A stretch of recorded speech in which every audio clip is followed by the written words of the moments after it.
Sports Zone update. Well, Micah Parsons is tired of officials not throwing flags when he's getting held. That was the message from the Packers star pass rusher when he met with the media yesterday. Parsons has been a problem for opposing offenses, sitting near the top of the league in pressures, but has just 2.5 sacks. But he thinks he could have a lot more if officials called the game fairly for the offense and the defense. You could tell how they call the games. They don't call offsides for offense, but they'll call it on defense. They won't call offensive pass interference, but they'll call defensive pass interference. We know what they're trying to do. They want to load the points up so fans can be happy. And they'll call defensive holding, but they won't call offensive holding. Like let's just wake up. It's just one of those things that we know what the higher ups is trying to do. Parsons, the Packers, getting ready for a trip to Arizona this weekend to face the Cardinals. Green Bay comes in 3-1-1 on the year. Arizona is 2-4. Kick on Sunday is at 3:25. Turning to the Badgers, they've got a huge challenge tomorrow as number 1 Ohio State comes to Camp Randall. Buckeyes have beaten Wisconsin 10 straight times, while the Badgers have currently lost 8 straight Big Ten games, all but one by double digits. Ohio State favored by 25.5. Kick is set for 2:30. Rural Mutual Insurance, keeping Wisconsin strong. When a company only does business in Wisconsin, that's Wisconsin Strong. Rural Mutual provides all lines of insurance, including commercial, farm, home, and auto. And your premiums stay right here to keep Wisconsin strong. Local agents, local underwriters, local claims adjusters. Rural Mutual Insurance, keeping Wisconsin strong. Well, the Brewers will try to keep their season alive tonight as they face the Dodgers in Game 4 of the NLCS. Milwaukee has scored just 3 runs in the series. Will face Shohei Ohtani tonight. If they do win tonight, they'll play Game 5 tomorrow night in L.A. And the Bucks get ready to open their season next Wednesday against Washington at home. With this Wisconsin Sports Zone Network update, I'm Zach Heil, Print. Murph, all year you've talked about the obstacles and the hurdles you guys have overcome. Just how do you size up or summarize the 3-0 deficit in the hole you're in now against that team? Yeah, that team's pretty good. So are we. We haven't shown our best foot.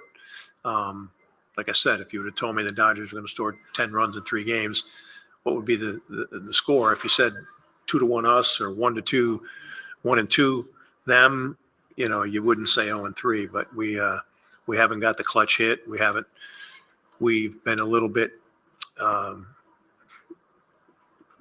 foreign to how we've played in terms of contact. You guys might have us counted out. 90% of the teams that have been in this situation don't win. This team has been counted out a lot this year. There's some fight left in them, and 10 times this year we've won 4 in a row. That's also a possibility. This is where Wisconsin gathers to talk sports. Packers, Brewers, Badgers, Bucks. The Wisco Sports Show is on the air. Now, here's your host, Grant Bills. That's Pat Murphy last night. I thought that was a good question and answer from Kurt Hogue. Murph went on to talk more about the middle of the game and how the shadows at Dodger Stadium were kind of weird and how really neither team could see the ball or hit the ball.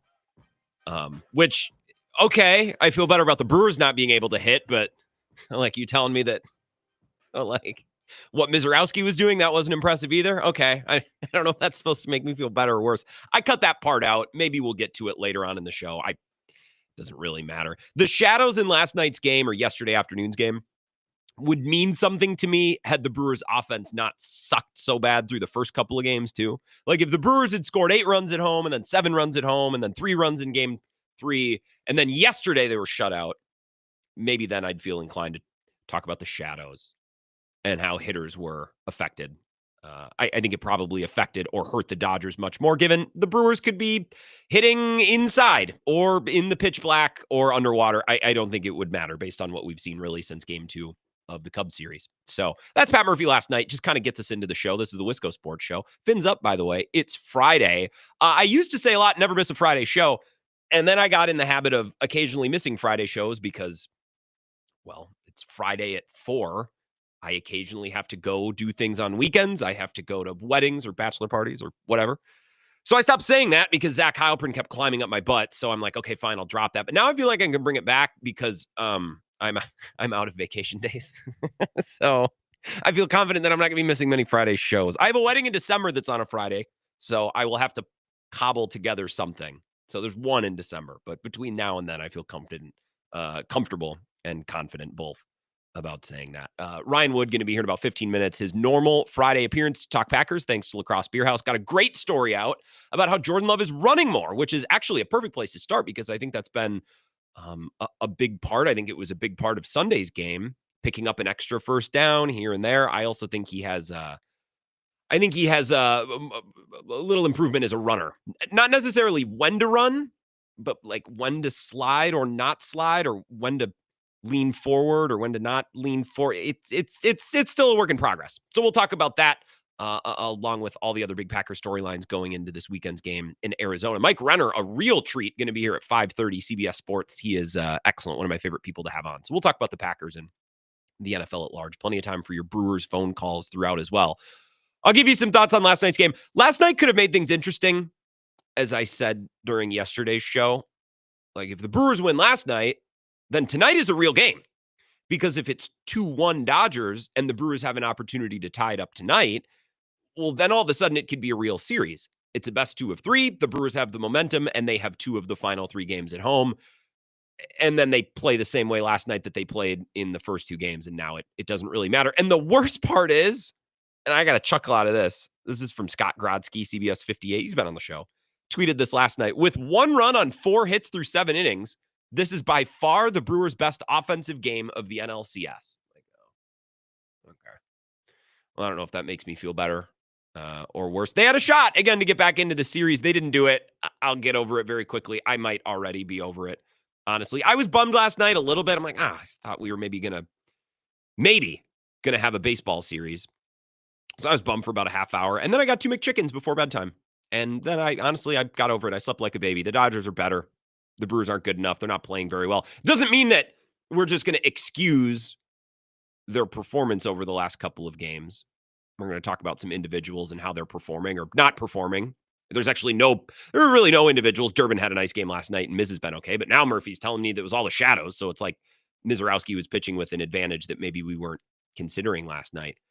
This got joked about in a group chat I'm in last night, and then I thought more about it today. There were actually multiple regular season games this year that had me more angry than last night, like a lot more angry than last night. So I went back through the schedule and I picked out a couple of them just for the sake of example. I'm old-fashioned. I'm old school.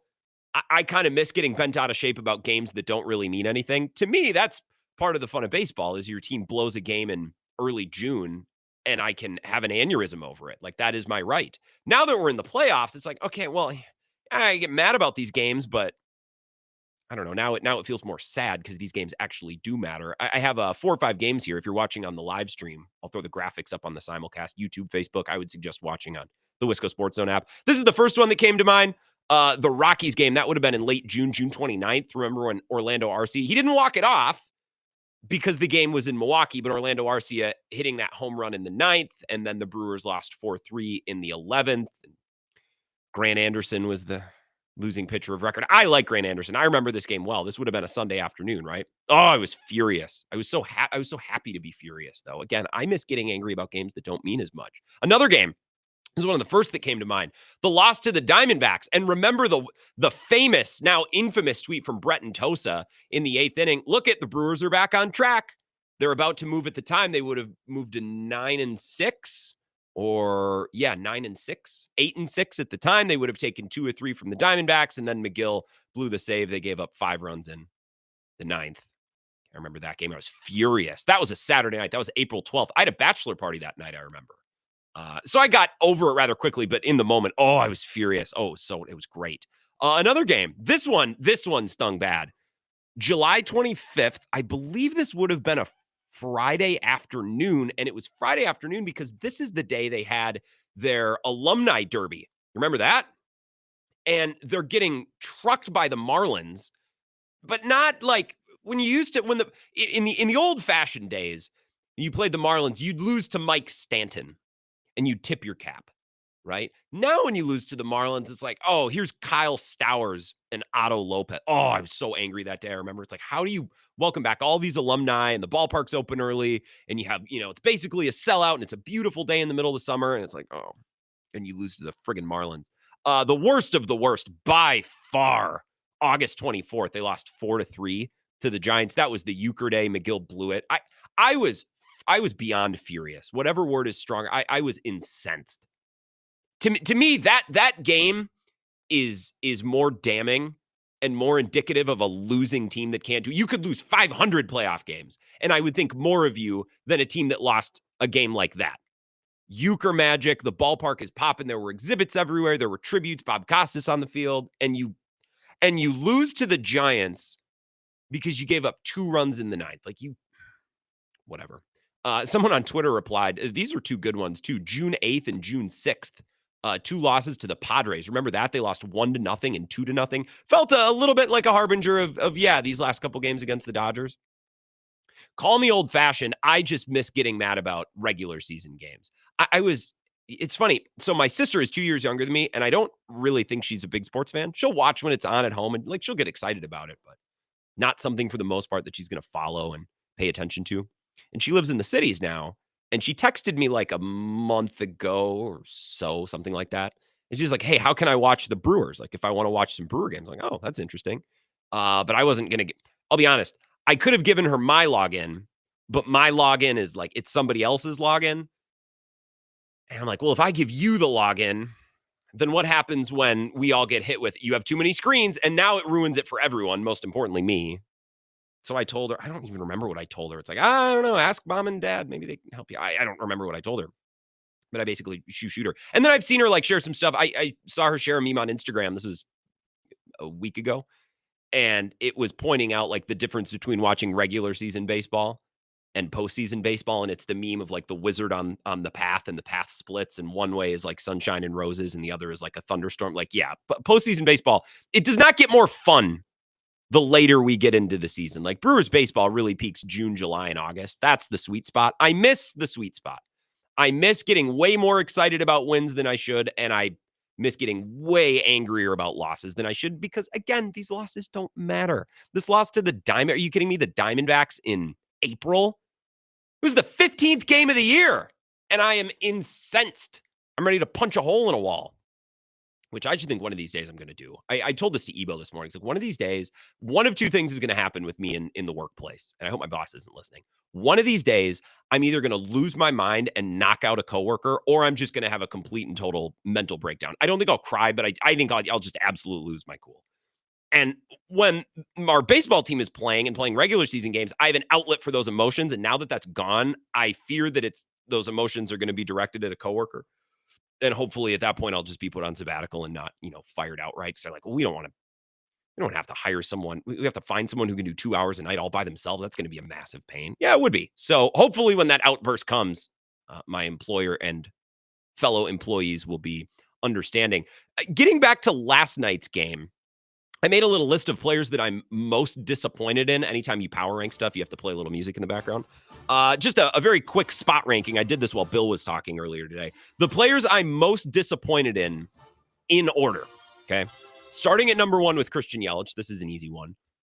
Watching him in this series felt like what I imagine it feels like to put your parents in a home. And not like when you want to put your parents in a home. Like, I think there's some situations where it's like, mom or dad, you're 90. Like, you need, this is what's best for you. Not that situation, because when you put your parent in a home in that situation, it's a relief for everyone. I'm talking about like, man, mom just can't, and you're just like torn up about it. Like, that's what it has felt like watching Christian. It's just sad. I'm not even angry anymore. He's 1 for 11 in this series, and the one was an infield single last night that almost felt like, dude, I'd rather you'd struck out. There'd be more honor in it than a slow little roller up the third baseline past the pitcher's mound. 6 strikeouts in the Dodgers series, which would be one thing if he performed in the NLDS against the Cubs, which he did not. Here's a painful factoid I saw on X last night, the Everything app. This is from Meek Phil. I think this guy might suck. I don't know if he's a Mets fan or whatever, but this tweet made me laugh. Players to homer in a postseason game more recently than Christian Yelich. Get a load of some of these names. Steve Pearce, Jackie Bradley Jr., Eduardo Nunez, Mitch Moreland, David Freese, Matt Kemp, Yasiel Puig, G-Man Choi, Eric Thames, Yasmani Grandal. There's like 4 former Brewers. 5. There's like 6 former Brewers on here. G-Man Choi, Eric Thames, Yasmani Grandal, Miguel Sano, Martin Maldonado, Eric Sogard. Oh, He might have to retire. Yelich, not Sogard. Sogard did not. The game made that choice for him. Josh Reddick and Russell Martin. Just a collection of names who have more recently homered in a postseason game than Christian Yelich. He's number 1 on my list. Number 2, William Contreras. And he's only this high on this list because he really made me believe in the NLDS. It's like, oh, that week off did wonders for him. He's locked in, he's dialed in, and he's ready to be, an MVP level player in a playoff series. And he was that guy against the Cubs. And I'm like, here we go. And then I don't know what happened in this series. So he would be my number 2. Number 3, Sal Frelick. Now, this guy's best moment this postseason was a fly ball that he dropped. And it turned out to be a very fun, memorable play. Of course, it came in a loss, as many fun, memorable Brewers things do. Looks good, though. I mean, I'll tip my cap, but I've been so disappointed. Does he have a hit? I don't think he has a hit in this. I mean, they only have, 9 hits so far? 9-10 hits through 3 games? I think Sal Frelick's been really disappointing. I don't expect him to crank homers, but I expect him to put together good at-bats, put the ball in play, move runners over, do those sorts of things. And that's really what they've been they've been lacking everything, but they've lacked what Sal Frelick brings to the table, because Sal Frelick hasn't been bringing it to the table. He's my number 3. My number 4 is Bryce Terang. I'm angry at Yelich and Contreras, and I'm perturbed by Sal. I wouldn't say I'm angry at Sal. I'm angry at Yelich and Contreras. I'm perturbed by Sal. I'm more just disappointed in Terang. I still don't know what Terang is, because we've seen so much bad, but we've also seen stretches where it's like, okay, well, if you can do that, like, you're just like a fringe MVP candidate, like August this year, when he's hitting with so much power. And he is hitting with a lot of power, but part of me wishes that, like, he didn't start chasing power. I saw our friend Sam Olber point out that, like, maybe hitting for that much power is the worst thing to happen to Terang. I don't necessarily buy into that fully, but I think there might be an ounce of truth to that. Inverse, really quickly before we break and get to Ryan Wood, the players that I'm happiest with in order. Jacob Misiorowski, through 3 games in this postseason, 12 innings pitched, 2 earned runs, 16 strikeouts, 3 walks, and 7 hits. I can't believe how good he's been. Truly, I'm shocked. I didn't even think he'd be on the postseason roster, because it never made sense. He's not going to start. He's not going to be the mop-up guy. And he's been unbelievable. They don't beat the Cubs without him. And the series, none of these games would be even close without him. So players I'm happiest with in order, number 1 is Misiorowski. And there is number 2, because there's nobody else that I'm even remotely satisfied or happy with. And that's why they're down 3-0. So that's our opening segment. Ryan Wood's going to join us next to talk Packers. We're going to start with a story about Jordan Love and his running ability, which I think is very, very topical from what we saw against Cincinnati on Sunday and going into Arizona this weekend. Your Brewers calls will be welcome starting at like 4:35. So you know the number, 608-321-1670. We'll get back to the Brewers. But Ryan Wood, thanks to Lacrosse Beer House, joins us next. This is the Wisco Sports Show with Grant Bills on the Wisconsin Sports Zone Radio Network.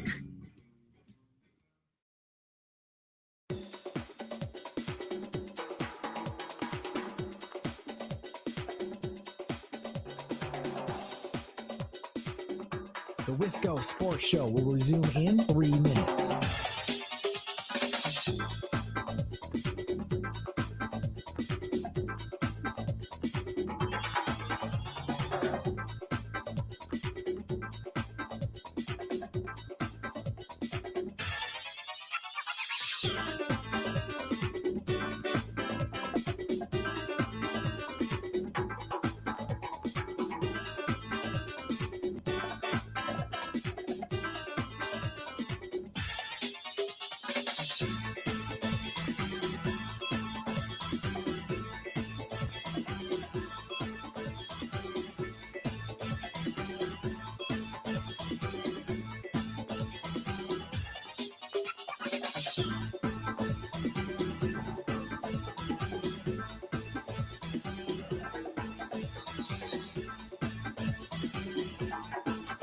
The Wisco Sports Show will resume in 2 minutes.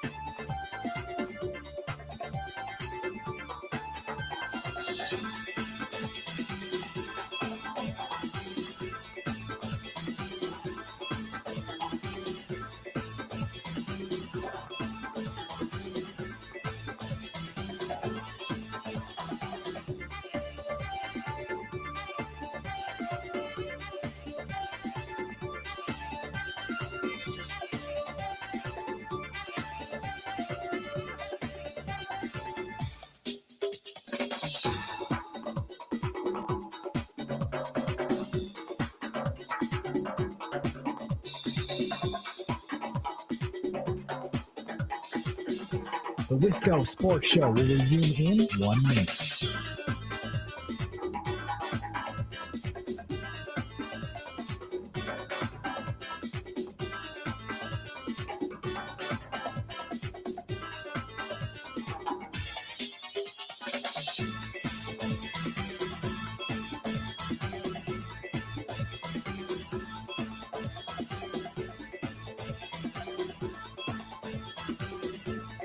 The Wisco Sports Show will resume in 30 seconds.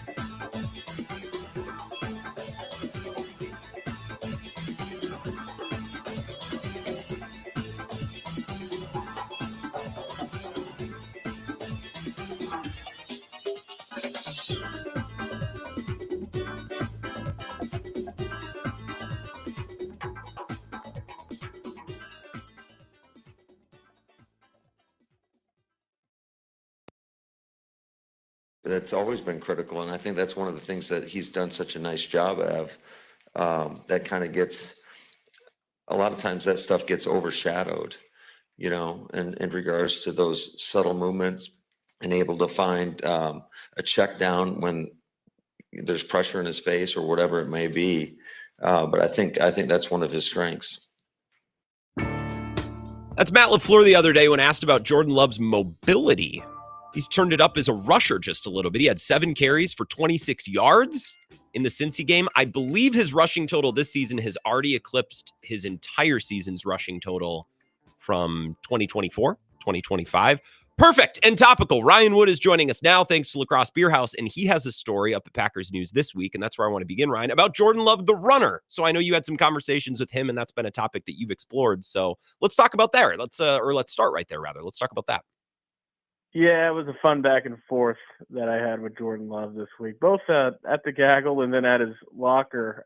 Look, long and short, we all have dreams, right? And Jordan Love very dearly wants to be fast, and he's not slow. Let's start there. He's clearly he ran 4.7 at the combine. He's not slow, but he tells guys in the locker room all the time, "Hey, I'm fast. I got some moves," and he showed some against the Bengals. Certainly the moves, right? 7 carries. His second most ever in a game. Only time he ever had more carries. You'll remember this one, week 3 of 2023 against the Saints. He had 9. Yeah. That classic comeback, right? But he came into the season wanting to use his legs more, and I think even more than the accuracy, which is a huge uptick. Right now, his 70.1% completion rate, it's 7 full points higher than last season. Accuracy comes from the legs. He's feeling a lot better there. But he wants to use his legs more to pick up first downs. He has 7 first downs on the ground this year. He has the same number of first downs on the ground as Jaden Daniels. He also has 7. So he's using that more. He's on pace for 300 rushing yards to be a career high. He's doing it more. The question is, how much more is there to go? And you can tell, I mean, the last scramble that he had against the Bengals when he slid short of the first down marker, and clearly if he would have dove, he had a good chance of picking that up. He's still learning how to use those legs, but it's becoming more and more increasingly a part of his game. Well, I love that's how you wrapped up your answer, because when I think of the best rushing quarterbacks in football, not the most prolific, but the rushers that I'm most scared of, I think Mahomes is at the top of the list, and he's not that fast, Ryan. It's about knowing when to take off and when to slide and when to dive. It's more of a mental thing, I think, to be an effective rushing quarterback, to rush in a way that helps your team win games. Do you see Jordan Love making improvements there? Is that something that they talk about, or is that something that he's learning and getting better at over time, like you were just saying? Yeah, how about this? Of his 7 first downs this year with his legs, 5 have come on third down. The other 2, a pair of 4th and 1 sneaks. So you want to talk about picking your spots. What it is moving the chains with your legs. And if he can do that consistently week in and week out, watch out, because what he's doing with the arm right now is also obviously very impressive. He is, as a passer right now, he is both efficient and explosive. Over 70% completion rate against the Bengals, averaging 10 yards per pass. That's something of the holy grail for a quarterback. If you can be efficient and explosive, you're going to be one of the best in the league. It's tough to be both. I mean, you can be efficient with a lot of checkdowns. You can be explosive and your efficiency goes down because you're throwing downfield all the time. He's managed at this point in the season through 5 games to do both. And, oh, by the way, now he's picking up first downs with his legs. You're seeing him grow as a quarterback. So I think he's playing at a really high level. The play of the game against the Bengals was his play of the season. To hit Matthew Golden with pressure in your face on third down to make sure you're not giving the ball back to. Oh, crap. Well, hold on. I'm going to text him and just ask him to call that number back real quick. I agree, by the way, that was the play of the season. Call. I'm not going to give out this number. Sorry, a little on-air producing. Just give me a call right back at that number, Ryan. I think that was the play of the game. And what I'm going to ask about next is Matthew Golden's polish and the ability to, I don't know, settle into zones, read the quarterback when he gets in a little trouble. And we've talked about that, right? Like Matthew Golden, I can't remember if this was Monday, Tuesday, earlier this week, right? Matthew Golden kind of picking spots and settling into zones. We got Ryan Wood back. Ryan, finish that thought real quick. The play of the game, that throw to Matthew Golden. Sorry about that. Yeah, it really wasn't just the play of the game. It was the play of the season because we talked Jordan Love making winning plays in big moments is the next step for him to take. He didn't do that in Cleveland. He had the game-losing interception, the management, the operation at the end of overtime in Dallas. And then he finally has this big moment with the game on the line, pressure in his face, and he delivers. I think that's a really good sign for, as much as people want to say, that was a lackluster win. Very different than Cleveland. The quarterback, the offense made the plays to never make it close and never let an opponent back in the game. That's Jordan Love's job first and foremost. We know he has the talent, but for him to come through in those kind of moments, that's a good step for him to be taking. I want to ask about the Matthew Golden part of that play because that game in Dallas, when he caught that ball in overtime that allowed them to tie, it didn't end up in a win, but it prevented them from at least losing. That big fourth down catch, he kind of recognized to stop his route and to sit in his zone and to wait for the ball. That's kind of a heady play. I wouldn't always expect a rookie to make it. And then that play in Cincy, and Jordan Love mentioned this in the postgame presser, he's looking back. He sees that Jordan Love is flushed and rolling out, so he adjusts his path a little bit to make himself available. I've been really impressed, not just with the speed and the playmaking ability of Matthew Golden, but some of the things that he's recognizing and the way that he's adjusting on the fly to be a better wide receiver and to make himself available to receive the ball in those moments. I think you hit it right on the head there. Since not long into training camp, we've been talking about his speed, his hands. He doesn't drop anything. We know that he can make plays with the football in his hand. He can beat DBs deep. But let's go back to earlier in that game when he shows his speed. The Bengals go one high, and Jordan Love hits him down the left sideline for 35 yards. He pockets that in the back of his mind. Okay, they know that I can beat them deep now. And so before that third down, I asked Matthew Golden, you thinking of that play, or is it almost predetermined? Like, hey, the safeties might be playing deep here. They might be playing even more back because they know your speed is legit. And are you ready to cut your route off if they do that? He's like, yeah, I thought about that. And I mean, he was already mentally prepared to do that. And that's a tough adjustment for a rookie receiver to make, right? I mean, a rookie receiver has to learn that there's the offense on paper and then there's what the defense does after the snap to adjust to it. And you have to be able to deviate when the moment calls for it. And he did that. So I thought the most impressive part of that play was the mentality of knowing what to expect, being able to anticipate, and then executing it when it did show up that way. It's just something that I think about with Aaron Rodgers' first kind of group of receivers. And I know that 2009, 10, 11 group, that's better than what they have now. The talent was immense. But how many times would we say, and Jordy Nelson or Driver Jennings recognized that Rodgers was in trouble or he was flushed, and then they came back to the ball? I would like to see a little bit more of that from this group of wide receivers, and to see it from a rookie is pretty impressive. Ryan Wood is here. Thanks to Lacrosse Beer House. I want to talk about the defense. Jeff Hafley basically said yesterday, and I'm paraphrasing, you tell me if I'm misrepresenting, he basically said, yeah, guys, I know we're giving up a lot of short completions, but that's how you win ball games. So talk about their approach. They've been paper cut a little bit more than I think everybody would like, but Jeff Hafley seems confident in what they're doing. Let's be very clear. Jeff Hafley's not wrong when he says that. I think that, and I understand, that there may be still some trauma in this fan base from the Joe Barry era. There was a lot of excuse making during that time, right? This is not an excuse. The reality is that even if the sacks aren't reflective, when you as a defense are holding quarterbacks through 5 games, it's not a really small sample size. 5 games is a third of the season. to 5.5 yards per pass, you can see where the pass rush is elite. That is an elite number. 5.5 yards per pass is not just a half yard better than any other team. Second place is the Atlanta Falcons at 6 yards per pass. Only 8 other teams are within a yard at 6.5 of the Packers there. But if it would hold, it's the best yards per pass average allowed in this league since 2009 New York Jets, who averaged 5.4. Now, I know you hear the Jets and you're like, oh, they're not good.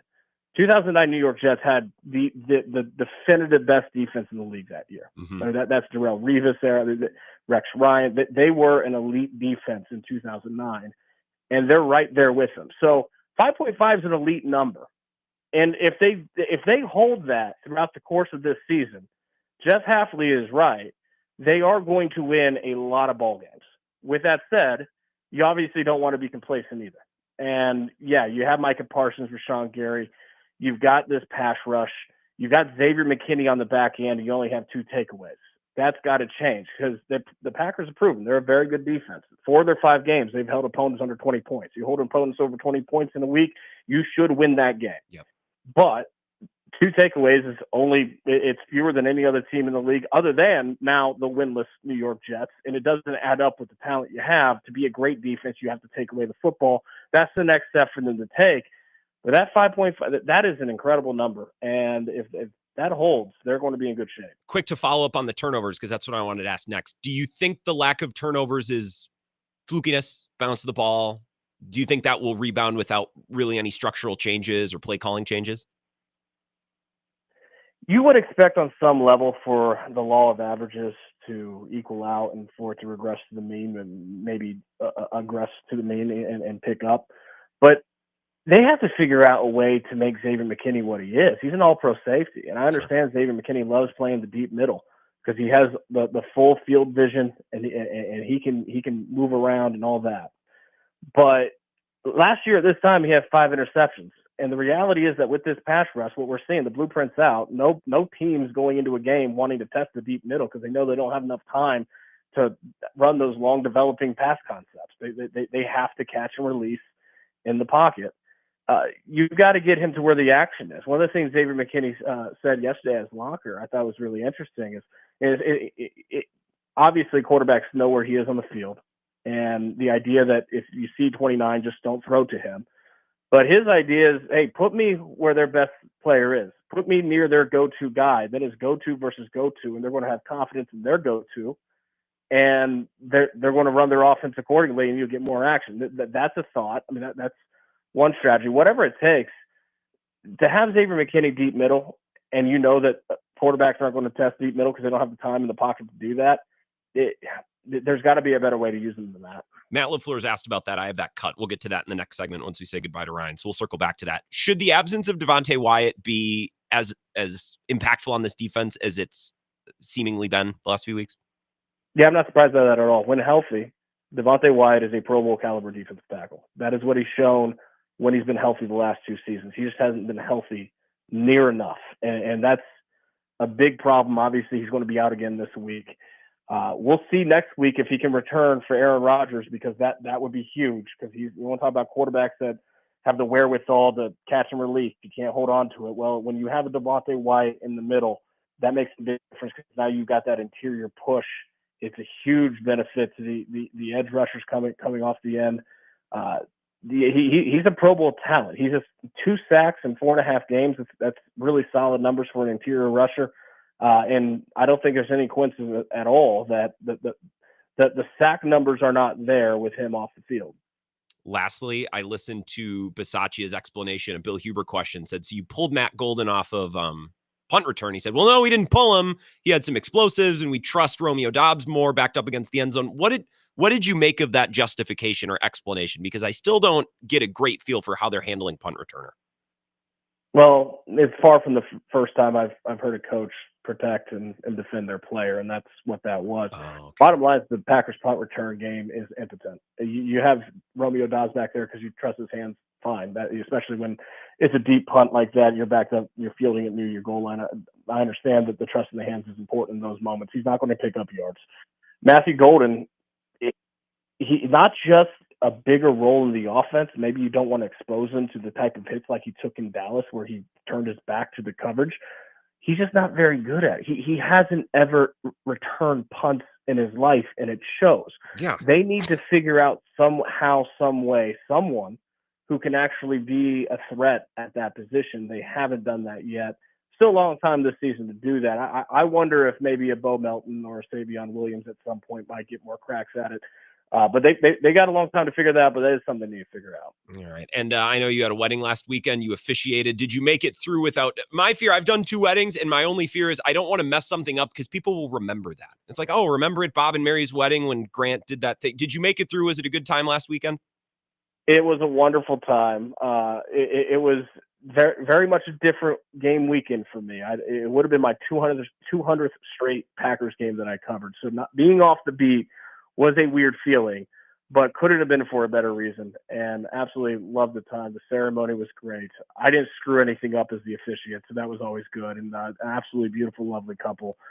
Getting to witness them get married was amazing. Excellent. Very cool, Ryan. Well, we'll look forward to your coverage. Now that you're back, you can start a new streak down in Arizona, and we'll talk to you next Friday. I appreciate the time. All right, take care. Ryan Wood, thanks to Lacrosse Beer House, corner of 3rd and Pearl, downtown La Crosse, obviously. Like their Facebook page, they always got different things going on, whether it's live music or, I don't want to say theme nights, but they'll have certain things going on. So if you're ever looking for a reason to get down there, they will provide you with one, like their Facebook page, and stop down and support them and thank them for their support of the show, and especially bringing us Ryan Wood every Friday. We're lucky to have him. Okay, when we come back, Brewers calls. If you're interested, I will give you some more commentary on last night. We'll dip into a little bit more, maybe some more sound from Pat Murphy. The thing is last night was the same as the first 2 games. So we've kind of done this dance already, but if you have specific commentary or things that you want to discuss from last night, would love to take your call next at 608-321-1670. This is the Wisco Sports Show with Grant Bills on the Wisconsin Sports Zone Radio Network. The Zone Blitz pregame bash is back. Every Wisconsin home game 2 hours before kickoff at the Blue Moon Bar and Grill. And this year, do I have something special for you? It's a perfect snack. Farm Pro Snack Sticks. Come see me and I'll hand you 16 grams of protein to fuel you through the day. Wenzel's Farm offers that and so much more, crafted in small batches using premium cuts of meat, perfectly seasoned, and naturally hardwood smoked. Check out wenzelsfarm.com. Made by pros for pros.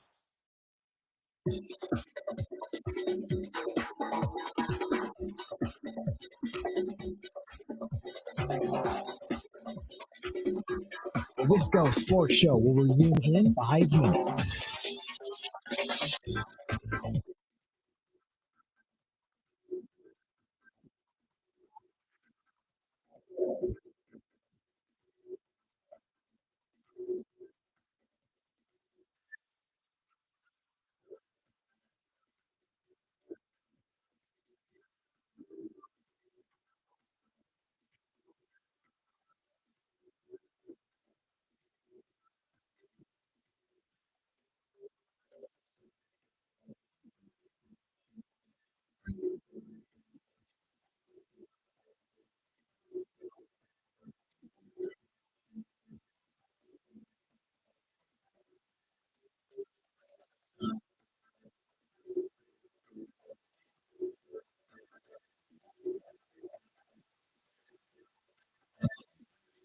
Wisco Sports Show will resume in 4 minutes.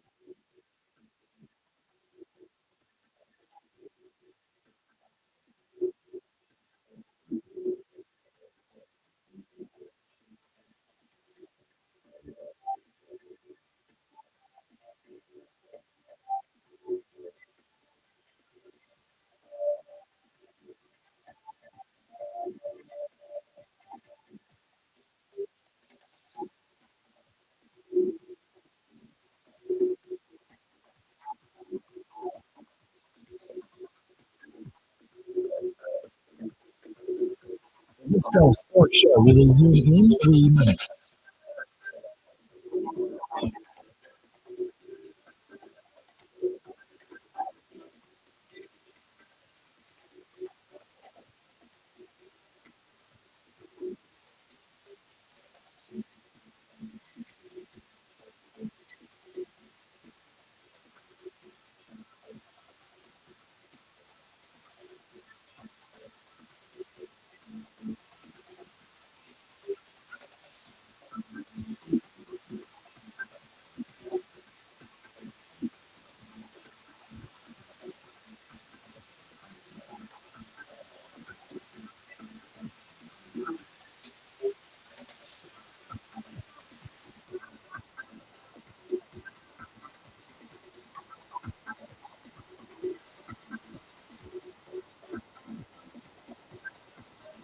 The Wisco Sports Show will resume in 2 minutes.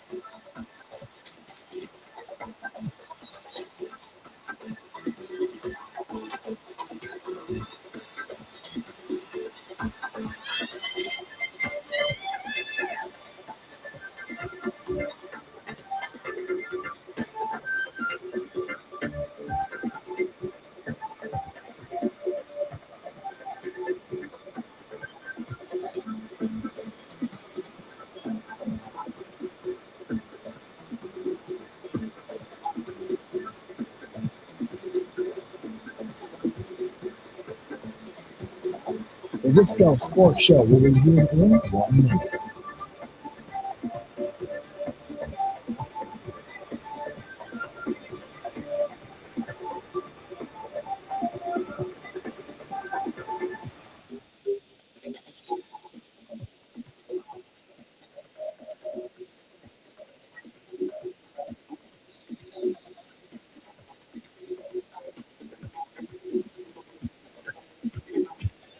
The Wisco Sports Show will resume in 30 seconds.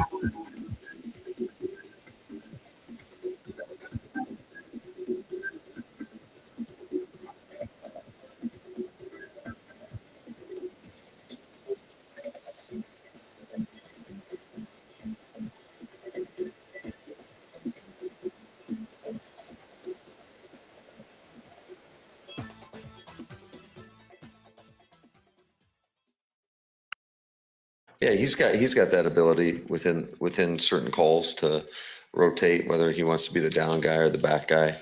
I think one of the things why we're not getting tested quite as much is with how fast the ball is coming out of the quarterback's hands. So,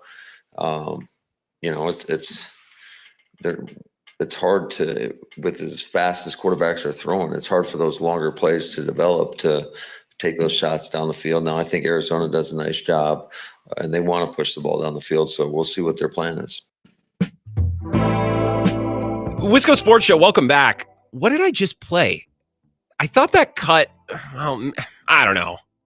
So the reason I played that, we're going to get back into the Brewers. The reason I played that is Ryan Wood in that appearance in the last segment, who's very good, by the way. If you missed it, go get the podcast. Talked about how the Packers have considered moving Xavier McKinney around.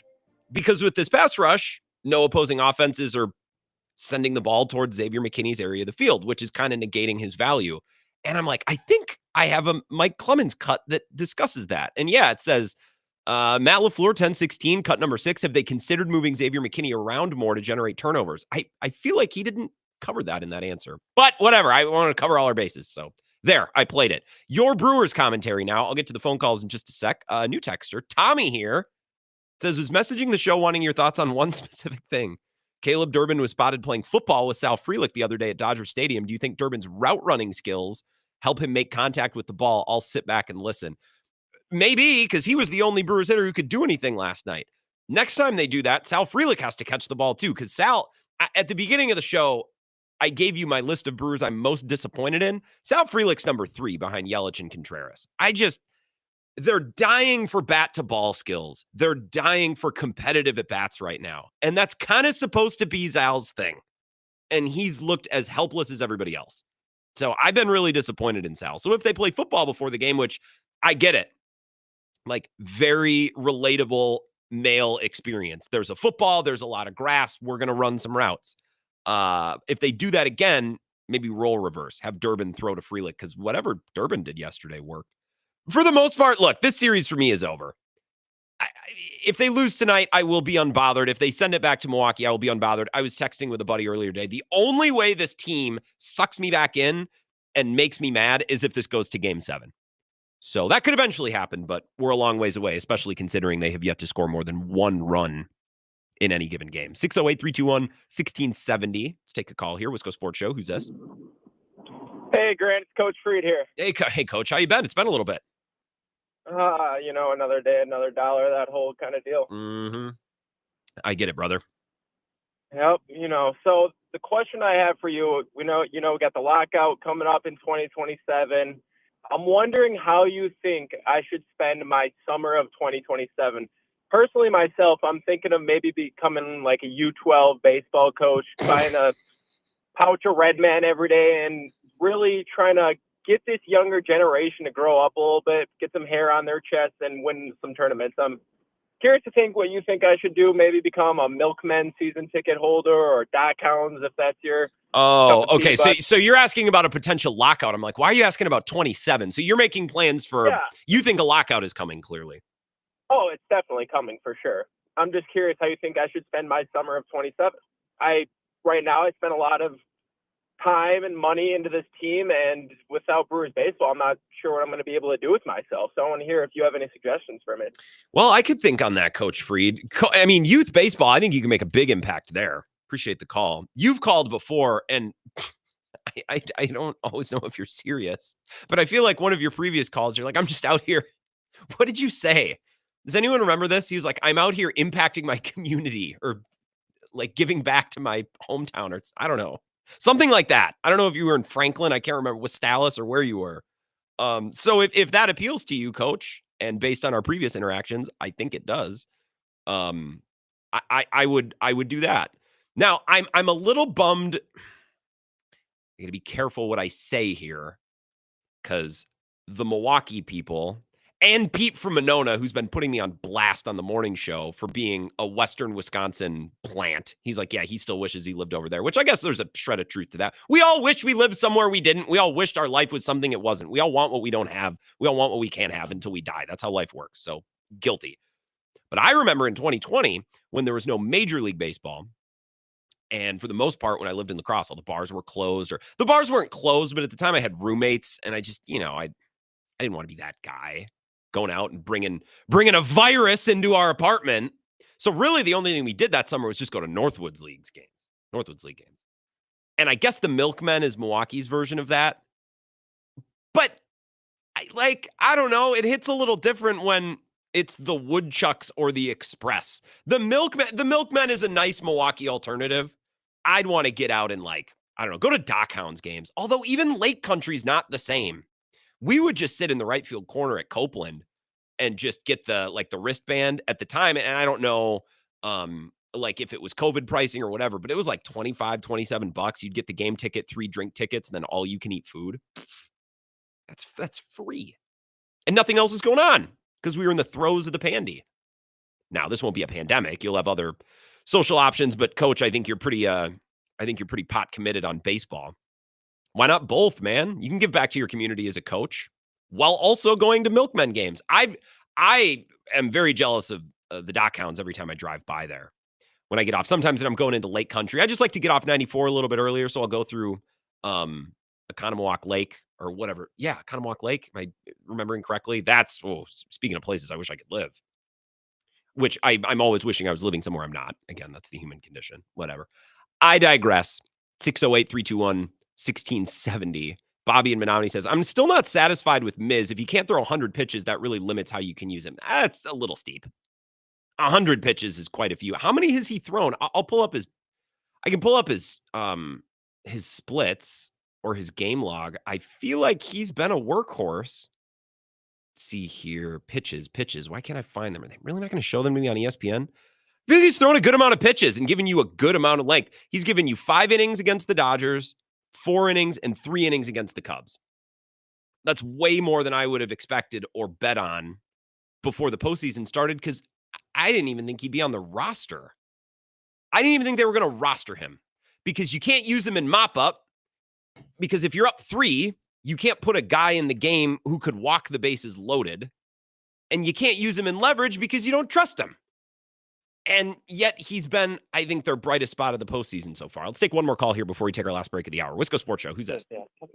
Hey, Grant, Tony from Texas in Tempe, Arizona, a.k.a. Cone Country. Hey, if Coach needs a job for the summer, I could always use an AAU coach.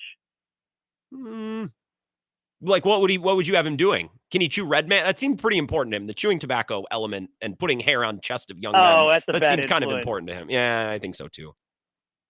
Yeah. Hey, what about Bryce Terang in your top 3 worst players this series? Come on. He's got to be up there. I have him at 4. I have him at 4 behind Okay, Sal. I have him and Frelick switched. Okay. That's fair. Frelick, I agree.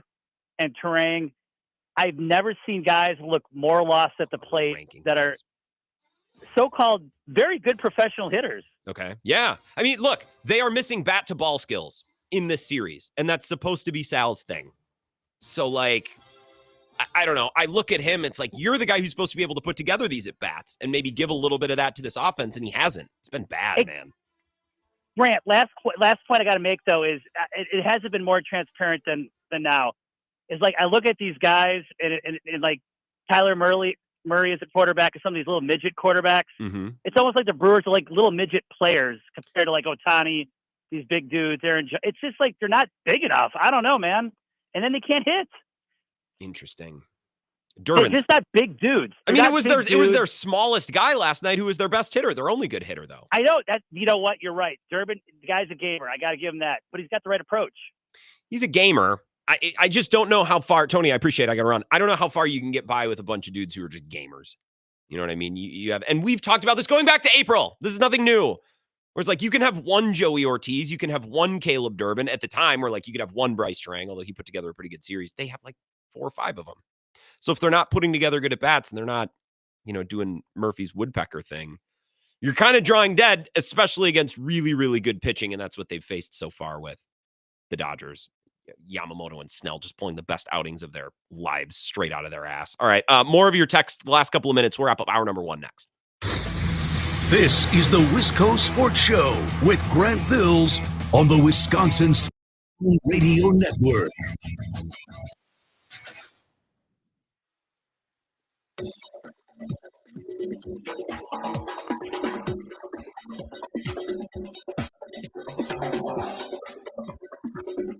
The Wisco Sports Show will resume in 3 minutes.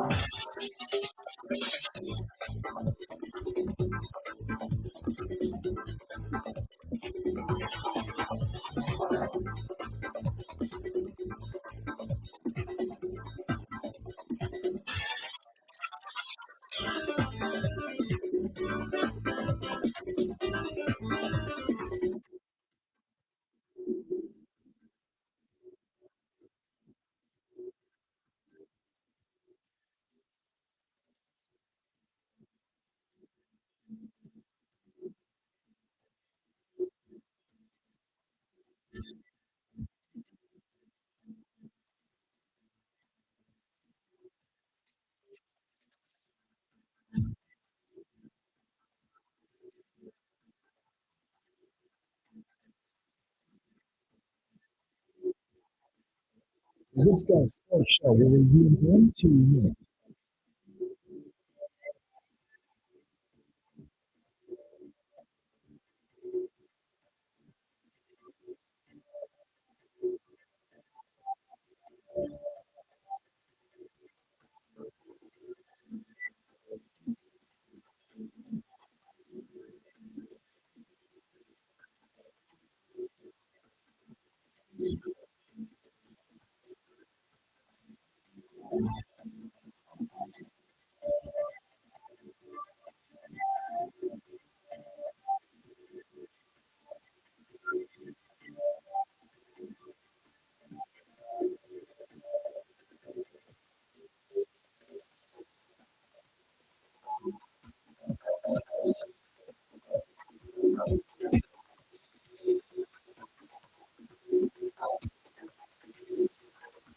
Wisco Sports Show will resume in 1 minute.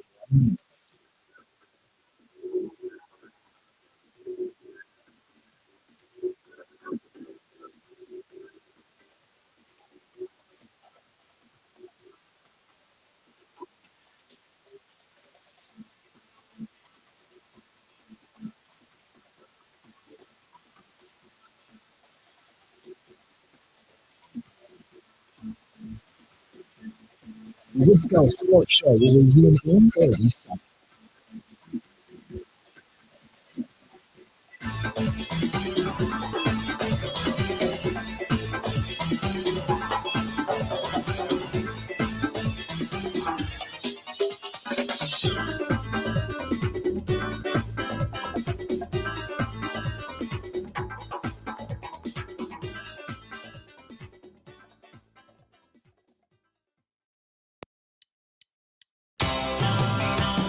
Last couple minutes of the hour. We'll reset things after 5 o'clock. Mike Renner. Oh, how lucky are we tonight? Two excellent football guests. Ryan Wood back at 4:20. Mike Renner will be here at 5:35. We can ask him some bigger picture questions about the Packers and the NFL. We got the nuts and bolts from Green Bay thanks to Ryan Wood. Let's take a call here before we break at 5 o'clock. 608-321-1670. Wisco Sports Show. Who's this?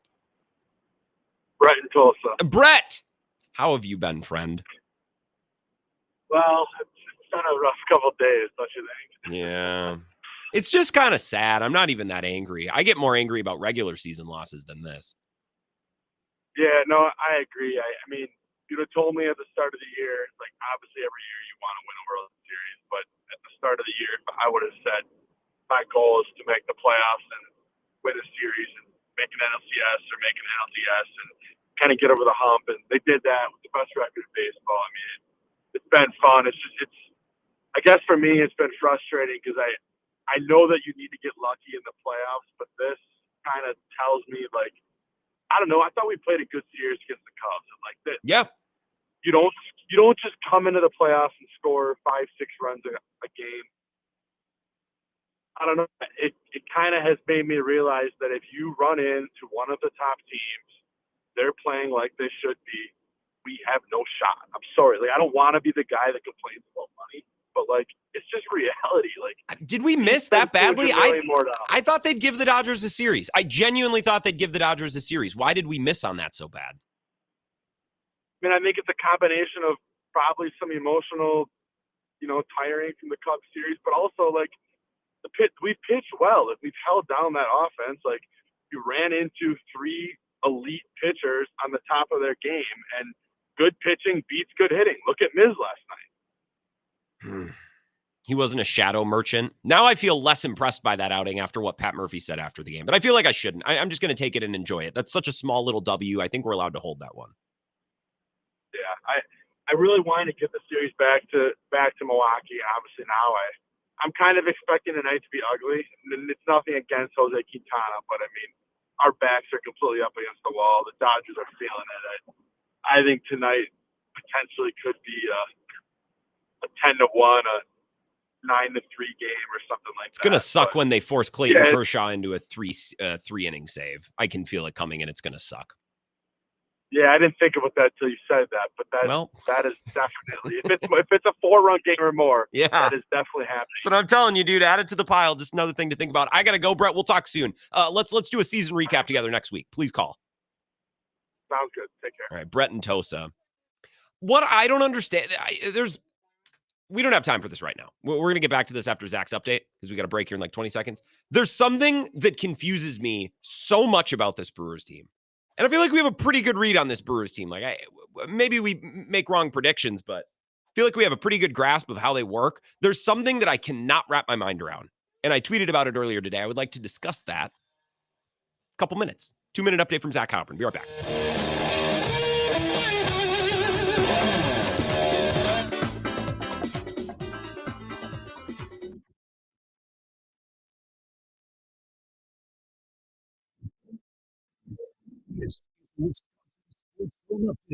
The Brewers on the brink of being swept out of the playoffs by the Dodgers. Milwaukee is down 3-0 in the NLCS. Will try to keep their season alive tonight against LA in Game 4. They'll have to do it against Shohei Ohtani. Just another huge task for the Brewers in a series of them. They've managed just 3 runs the entire series, facing off against the likes of Blake Snell and solid class now, along with a strong bullpen. LA manager Dave Roberts says this is what they expected from their group. I think the thing about our guys is they're battle tested, and they know that I've never lost faith in them. They never lost confidence in each other, and so to see what they're doing right now, I'm not surprised. And we knew all along that we were going to need these guys, and these guys are delivering, which is huge.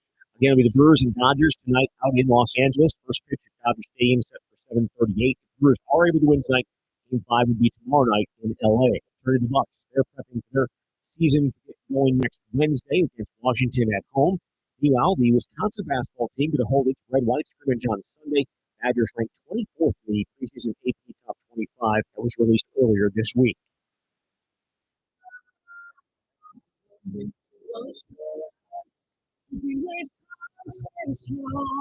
When a company only does business in Wisconsin, that's Wisconsin Strong. Rural Mutual provides all lines of insurance, including commercial, farm, home, and auto. And your premiums stay right here to keep Wisconsin strong. Local agents, local underwriters, local claims adjusters.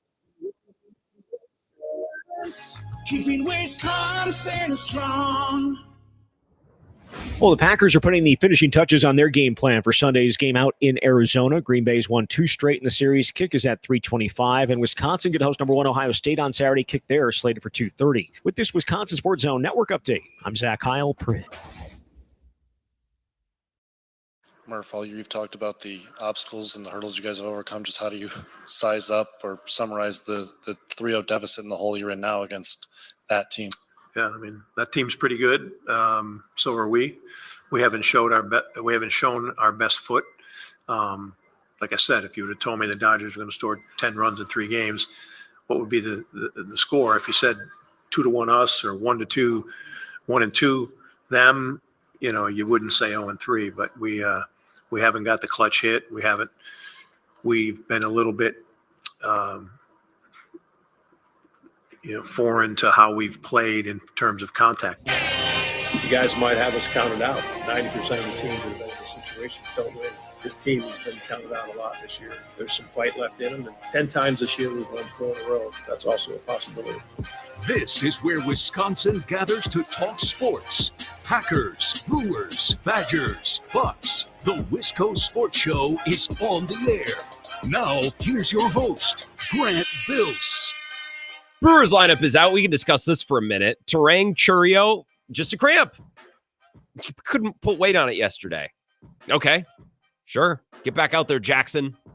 Terang, Churio, Yelich, Contreras, Bowers, Frelick, Durbin, Perkins, Ortiz. Quintana starts. I thought they might open with Chad Patrick. Righty against that top of the order. Maybe it doesn't matter. I also don't know that Ashby is this excellent matchup for Ohtani that you would assume. Ohtani's handled lefties with that arm slot and that delivery pretty well. You're splitting hairs, right? Like if Ashby goes out and makes the pitches, these matchups in this data only mean so much. I also find it funny that Ohtani really hasn't done all that much this series. Christian Yelich has got to be like, this guy's got it great. Like, he can just mostly be a fun story and a folk hero at the top of the lineup.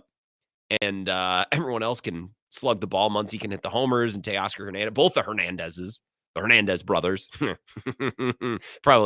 probably not an endearing nickname. Like they can just do all the work, and Ohtani can just be Ohtani. Nice as that. So that's the Brewers lineup tonight. I'll continue to take your Brewers phone calls. We got Mike Renner at the bottom of this hour, CBS Sports. He does the Pushing the Pile podcast. An outstanding draft analyst, probably the best. No, let me back up. Definitely the best. His draft coverage is up there and above anybody else. I just love having Mike on. He's a Packers guy, too. He's from originally, I believe, West Dallas, Kenosha, somewhere around Milwaukee. A fellow shareholder, a fellow owner as well. So we'll talk about the Packers, maybe a little bit bigger picture, the way that he sees them fitting in the division, in the conference, in the league. We were very granular with Ryan Wood back at 420 and the specifics of what's going on in Green Bay. So we can zoom out a little bit. Your Brewers phone calls, wide open phone lines. I won't make you wait. 608-321-1670. Here's what I don't understand. It breaks my brain. And I texted our friend Kurt Hogue about this earlier today too. And he's like, yeah, I don't get it either. And he said something like, yeah, this might like have to be a story, or like this is something this offseason that we're really going to have to dig into. Here's what I don't get.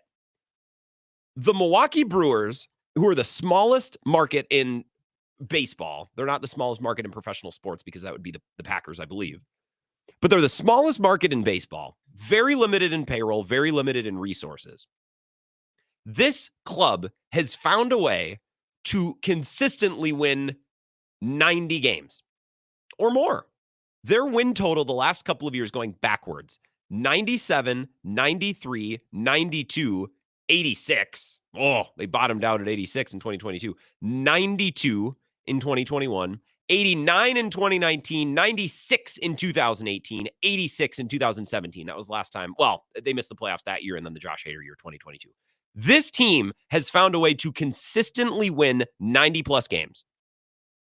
And they cannot find a way to have a fluky 7 games in the postseason. It should be the other way around. It's way harder to do the first thing. It's way harder to win 90 plus games over the course of a 162 game sample than it is to just get hot and win in a small 7 game sample. I tweeted this earlier today. I said, how have the Brewers figured out a way to consistently win 90 plus games but not get hot for a 7 game stretch? It's way harder to do the first thing. And the top reply says, well, the first one has more room for variance to go your way when you don't have high-end talent. No, it doesn't. Variance is your friend in a 7 game sample, not in a 162 game sample. You need to be better longer in a 162 game season than you do in a 7 game season. It doesn't make any sense. It doesn't make any sense how the Brewers have found a way to do the thing in the regular season, but they can't just get piss hot for 7 games and like sneak past a team. We've seen so many teams do that recently. Win 87 games, and then you get in and you get hot. That's what you do. I don't understand. It doesn't make any sense. It doesn't make any effing sense. All right, your Brewers phone calls. We got loaded phone lines here. 608-321-1670. Wisco Sports Show. Who's this? Hey, Grant, Nick and Marinette. How you doing, buddy? I'm doing excellent, Nick. How are things up there? Not too bad. Not too bad. A little warm. Can't complain. I'm sweating sitting here. I'm over the Brewers. Okay. I'm over the Brewers. I'm done with baseball for the year. Packers. Rich Bisaccia, number 1 highest paid special teams coordinator in the league and the 30th ranked special teams in the league. The Packers. That's got to be a problem. But you look at Ed Policy, I think he has more cojones than Mark Murphy did. Do you think that he has a bullseye on his back, that Policy knows that this could be the last year for him? Bisaccia specifically or Matt LaFleur? No, Bisaccia. Okay. All right. So that's part 1, and keep going.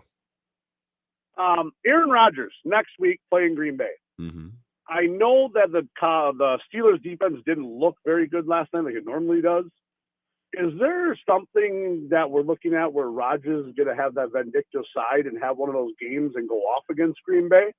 Or do you think that we truly have a chance to go in there and beat the first ballot Hall of Famer? Well, I think they have a great chance. What did you say your name was, Nick?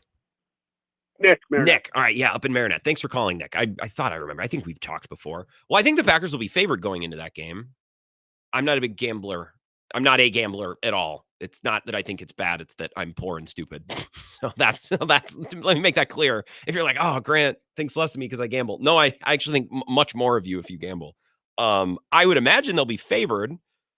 If the Packers just go into Arizona, I think the spread is 6.5. Let's say they win by 7 in Arizona. They do the bare minimum to cover the spread against a backup quarterback. I think they'll probably be favored going into Pittsburgh. So when you ask, like, do they have a chance to beat? Yes, they have a chance to beat the Steelers. I have no doubt that Aaron Rodgers will try to light up the Packers. Of course. It doesn't mean he'll be able to. I've been really underwhelmed with the Steelers defense. When Bill and I picked last night's game, I picked the Steelers to cover. I think it was 6.5. I can't remember what it was. And maybe that was stupid on a Thursday night in a short week in a divisional matchup. And I took the road team to cover. Maybe that was stupid. But then again, I don't know. I didn't have all the belief in the world in the Bengals. But I guess part of me picking the Steelers was that I'm expecting at some point their defense to start looking good. And it's not just that they're middling. They've been straight up bad. And we're getting to mid-October. Like, if it hasn't happened yet, I guess I'm starting to question when it's going to happen. I thought I saw a really good tweet today. Well, I know I saw a really good tweet today. I think it was because Nick Wright retweeted it. Let me check here. Okay, it wasn't. I'm gonna dig it up. But there's basically some data where it's like, hey, don't look now, but Tomlin's defense is like living a little bit more on reputation, living a little bit more on history. Like, they have a lot of talent. They're spending a ton of money on that defense, and they should be better. And last night, I understand it's Jamar Chase and T. Higgins, but they just looked helpless. So I wouldn't be surprised if the Packers are able to put some points up on the Steelers. Is Aaron Rodgers and the Steelers, are they able to do that against the Packers? Will Rodgers dink and dunk the way that the Packers are kind of forcing their opponents to? Interesting early storylines. We can get more into that next week, but Nick, I appreciate the call. Definitely worth discussion. Ed Bowsley's not going to fire an assistant coach.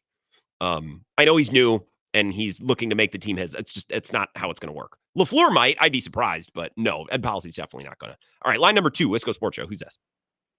Hey, Grant. It's Coyote Mike in Hey, Colorado. Coyote Mike. Don't sound so excited to talk Brewers. Grant. I was listening to some of the audio cuts this morning, and I think they played the LA manager, Dave Roberts. Yeah. And he talked about the Dodgers and how they seem to regain their confidence, and how he says it's all about confidence.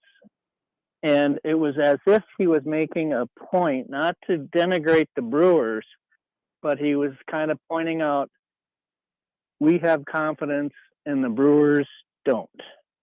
And it almost, when you look at them, the way they've played these last 3 games especially, it seems like they've lost their confidence, their focus. They've lost the very heart of what and core of what they've done to be successful. And I can't think of any other way to explain it other than they face tremendous pitching, but still you would think that they would do a little bit better to try to get back to, not swinging at and flailing at the bad pitches and Swing getting decisions, sucked into chasing, Yeah. that stuff. Okay, so I don't blame them for losing confidence after the last 3 games. I'd lose confidence too. At a certain point, if you're not able to execute the thing, you lose confidence in being able to execute the thing.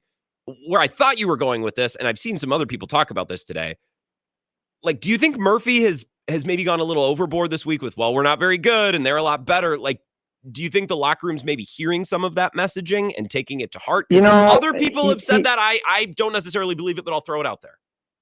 He does heap a lot of praise on the opponent and talks about how great the pitchers they have faced and all that. And It's one thing to praise your opponent. It's another to praise your opponent in a way that also talks down to your own team, though. You know what I mean? I think that's more the half of it that I'd be interested in. Yeah, I don't know enough about Murphy. I mean, other than what I see, I don't listen to all the post-game interviews with him and things like that, just bits and pieces and clips. It could be. The other thing, too, is like Yelich. God, I don't know what else to say about the guy. He this has been a huge disappointment. And the fact, if he could get on track, I just think that would really spark the other guys to kind of start swinging back to where they used to do it. Yeah. This year. And now it's good luck, I think, that Churio got the cramp and he's going to be back in the lineup. Because when I was watching him replay that swing, I'm trying to think, well, how in the heck did he pull his hamstring that bad where he cannot put any weight on it? And, sure enough, if it was a cramp, then if he's in the lineup, it's one good thing. I'm just searching for any little bits of pieces of hope now. Well, of course. And I'll give you that. Any hope that you can find, Coyote Mike. Have a good weekend. I appreciate the call. I wouldn't be completely shocked at all if Churio goes out there, has one at bat, and is like, that doesn't feel good, and then he leaves the game.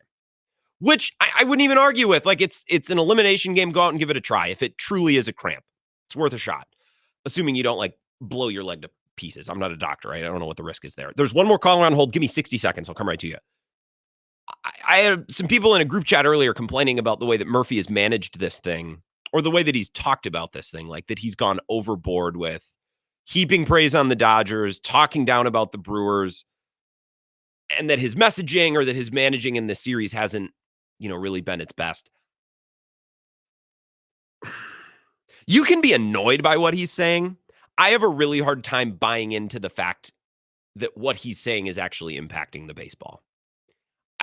I think we had fun in the Cubs series talking about how I think Murph did a couple things where it's like, I think that was kind of sneaky. But I've been very consistent on this. Even during the Cubs series, I'm like, guys, this isn't why they're winning the games. It's just fun to talk about the little manager things. They're winning the games because They knocked the crap out of Matt Boyd, and then they hit a bunch of home runs in game 2, and then they hit home runs in game 5. That's why they won the series. And their pitching was obviously good enough. They didn't win because Murphy rope-a-doped, Priester to game 3 instead of game 2. Like, those are fun things. They're fun to talk about. But I don't think that's why they won those games and were able to advance past the Cubs. I don't think the Brewers are losing because anything that Pat Murphy has done or said. You can be annoyed with his messaging, and if you want to believe that his messaging is actually seeped into the psyche of his players, fine, and I'm willing to listen to that case. I don't, at this moment, believe that. But you could talk me off that stance. 608-321-1670, Wisco Sports Show. Who's this? Fins up, Grant. It's Ron in Jersey. How are you doing tonight? Hey, Big Ron, fins up. I'm doing excellent. I get to golf tomorrow morning, a course I've never played. I know you can appreciate something like that. I got a case of Liney's Light in the trunk of my car that I can't buy anywhere near me, but a friend gave to me last week, so I'm very excited about getting that on ice this weekend. I got a lot going for me. Nice, man. It sounds like it. I'm going to go see a Grateful Dead cover band this weekend. Which one? About that. Oh, it's a local one. There's a bunch of local ones here in Jersey. We're actually spoiled. This one's called it's not like a popular national one like like Dark Star Orchestra or something. It's like just J-Rap. called Diamond Eye Jack. Yeah. Cool. Just a local. But they sound pretty good. I'll DM you a link to one of their shows. You can give Please it a listen do. if you're bored. Hell yeah. Driving around or something. So hey, how come when you said the only one that you're happy with is Miz? I mean, I feel like Churio and Bauer have put forth pretty good efforts this season 2. What do you think about that? I should say that. Churio, I remain really impressed at how he showed up in big moments, and it's a bummer because he laced a couple of balls yesterday that, like, he hits those, 10 times, 6 or 7 times out of 10, they're going to be hits, and they weren't. I don't know that it would have led to anything because I have no confidence in anybody else doing anything. Bowers has been good. Yeah, I guess I don't know. I haven't thought much about Bowers, and I should, to be fair. There's a lot more players that I'm disappointed with than I'm happy with. And then there's players where I'm just like, man, like Freddie has been Freddie. I don't think he's gone over the top. I don't think he's been a disaster. I think he's been exactly what I would have expected. Yeah, and I know you're not a gambler, but I'm a degenerate gambler, and I got two plays for today. Take Kiki Hernandez to get 2 or more hits. That guy is clutch in the postseason. Yeah, that's all he does. He pays 4-1, so you bet $1, you win 4. So it's just good value. He'll get at least 1 hit. Well, it's maybe a stretch that he'd get 2, but it's worth a flyer. And then just live bet whenever Yelich comes up. Live bet for him to strike out. He'll get like plus money on it, like 150. You get up $1.50 on a dollar. I've been doing that. That's been working out pretty well. Making some beer money. He's totally lost. He's totally lost at the plate. Like, he either grounds to second on a weak roller. Even that like you were saying, that 1 hit he had. And I lost that bet because I've been betting against him to get a hit too. And he got that roller that got lucky, that infield hit. It would be less shame in striking out again than collecting that hit. Honestly. Yeah, I'm not even probably going to be too much into the Brewer game. I've given up on them. Unfortunately, I am. There's some good college football games on. Minnesota plays Nebraska, and Miami plays a 4-1 Louisville team. So there's 2 good college football games on tonight. I might be flipping around. Wisconsin going to cover tomorrow? 25.5?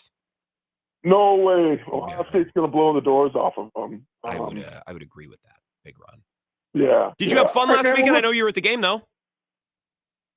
Well, I was only at the game for like 10 minutes, and then I left to watch the Brewer game with Badger Bloodies. That's right. Yeah, you told me that. That's right. Yeah, That's right. But I saw Ebo, and that was cool. And I'm going to go to do you ever go to Ebo's Gregapalooza event during March Madness? I've never been, but I feel like one of these years I have to, and I think you should as well. Yeah, I'm going this year for sure. Me and Badger Bloodies are going to go, and one of our other friends. So maybe I go hang out. Yeah, I think you have to go, man. It'll be a fun time. I've seen his social media posts. They go like karaoke afterwards and have a good time and stuff. It looks like a great time. So if I'm going to go, you can make a swing. Yeah, well, if I'm going to go, Big Ron, I appreciate it. Fins up. Have a good weekend out in Jersey. If I'm going to go, I'm just going to run a show from 4 to 6. I can't do it live because people are drinking all day. If I'm going to go, I'm just going to go and watch March Madness and F off. Because I can't do a show in that environment. It's not fair to you, the consumer. I wouldn't do a good job. So I'm really looking out for you. There's 3 of you on hold. If you can give me 3 minutes, I got to get a break in because we got Mike Renner coming up at 5:35. So I'll get to you all on the other side of this break. If you can give me 3 minutes, please just hold on. More of your Brewers thoughts or any Packers thoughts at this hour as well as we go into the Arizona game this weekend. This is the Wisco Sports Show with Grant Bills on the Wisconsin Sports Zone Radio Network.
The Wisco Sports Show will resume in 2 minutes.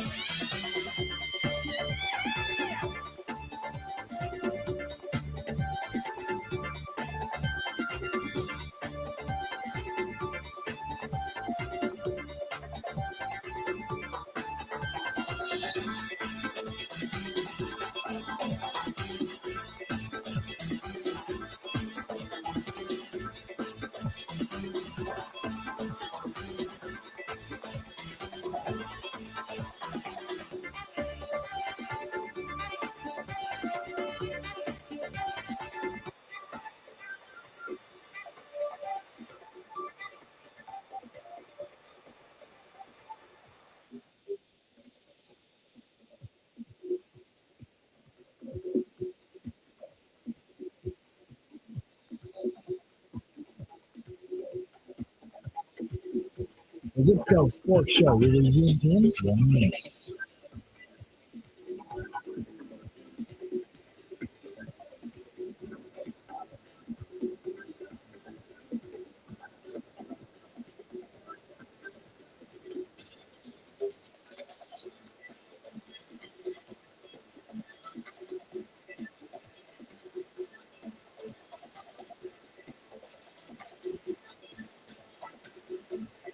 The Wisco Sports Show will resume in 30 seconds.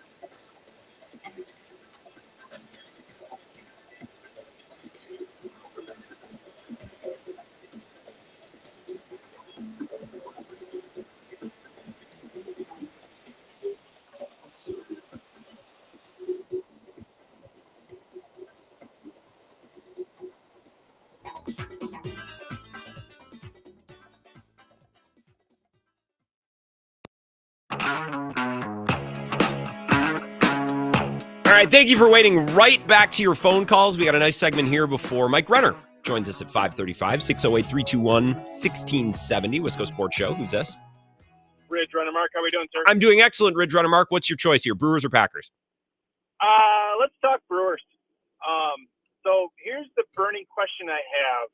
I don't know if we can use the trope, but would this not be considered win, lose, or draw a good experience for a lot of because there's a ton of young players on this team. So Bill brought this up earlier today too. Like which players specifically? Like which ones? Jake Mizorowski, Churio, Corbin Durbin. I mean, Frelick's been he's been here 3 years, but it's still more experience. Do they not have a relatively young team outside of Yelich, Contreras, and Freddie Peralta? I mean, well, they do. Yeah, they do. I guess here's my issue, and I was going to bring this up with Bill, but we were running short on time. Terang, Frelick, this is their third postseason each, I think. Sure. Mizorowski and Churio are young, sure, but they're not the problem. They've been the best. They've been the team's best players. So they're not the players who need seasoning. They have quite literally been the best player on each side of the ball. So I guess that's my issue with the thing is it's good experience for the young guys. Well, are Terang and Frelick going to figure it out in year 7? Like if year 3, isn't it? Like how many years? And the youngest guys who are either in their first or second, they've been the best players on the team. Yeah. I mean, and can you use that in baseball? Because there's always the turnover and there's always teams that really do get hot at the right time. And how many of these players are we going to see either shipped off or shuffled? I mean, are we going to have Vaughn back? Are we going to have Bowers back? Is Corbin Durbin going to be? Are they going to upgrade at shortstop? So Joey Ortiz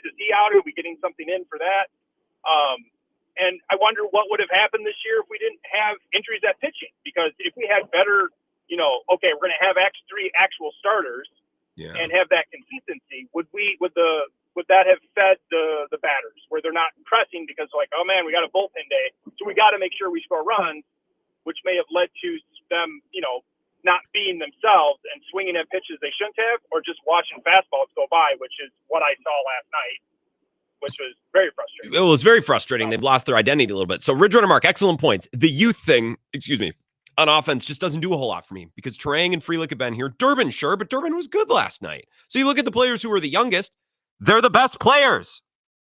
So, I don't think they need the seasoning. It's clear they don't need the experience. The worst player on the team right now has been to more postseasons than most of the rest of them combined. Yelich. Now, yeah, injuries to the starting pitching. I'd love to have Woodruff. Other than that, man, I'd love to have Woodruff because I want to go to battle behind that guy in a big game. But other than that, the pitching hasn't been the problem. So yeah, I'd prefer for them to be healthier. But what they've been doing has been working. It's worked really well. Now, there's certain guys who are getting worked a little bit too hard, but guess what? It's the postseason. Nut up, kids. All right? Uribe's pitching again? I don't know, man. You want to win a playoff game or not? I'm not going to lose sleep over that. 608-321-1670. This call and then one more. Wisco Sports Show. Who's this? Jim from Cottage Grove. Hey, Jim. What's going on? Well, I listened to Ebo's show this morning. Mm-hmm. I listened to Bill's show, and Bill touched on it one little tiny bit. And I was thinking you were going to go off on it big time. Why would anybody in the world send Bowers home when there's 1 out? We would have had runners on first and third. It didn't make any sense to me. I mean, we'd had runners on first and third, and that would have changed the whole dynamic of the game, I thought. It's just my opinion. I think it might have. Well, and I don't know, Jim. So this is what we're talking about. I'm just up against it, so I will address this after I let you go. Great point. I don't know that they would add first and third because if the ball goes to first, then they just have a runner on third with 2 outs. The contact play is very controversial. It's complex because sometimes it doesn't work. And when it doesn't work, it looks really bad because nothing's worse than getting thrown out at home. I'll tip my cap to Muncy because now he's Nolan Arenado. He made a really good play. I would say 7 or 8 times out of 10, the Brewers runner scores there. It was a really impressive play by the third baseman. I don't always love the contact play. Smarter baseball minds than me constantly explain to me how it makes sense. So there's that. If they don't send him home, there's a runner on third. Unless I'm misunderstanding, there would be a runner on third with 2 outs. I still don't feel awesome about their ability to get that runner home. And I don't know that it would have changed anything in the game. We can nitpick the contact play, and it sucks because when it doesn't work, the guy gets gunned at home, and that is a real kick in the seeds. But I don't really have a problem with that, Jim, which is why I didn't spend a whole lot of time. I honestly forgot it happened. I was so just brain melted by the end of the game. It's just wrap this up so I can go on with my night. 608-321-1670. Wisco Sports Show. Who's this?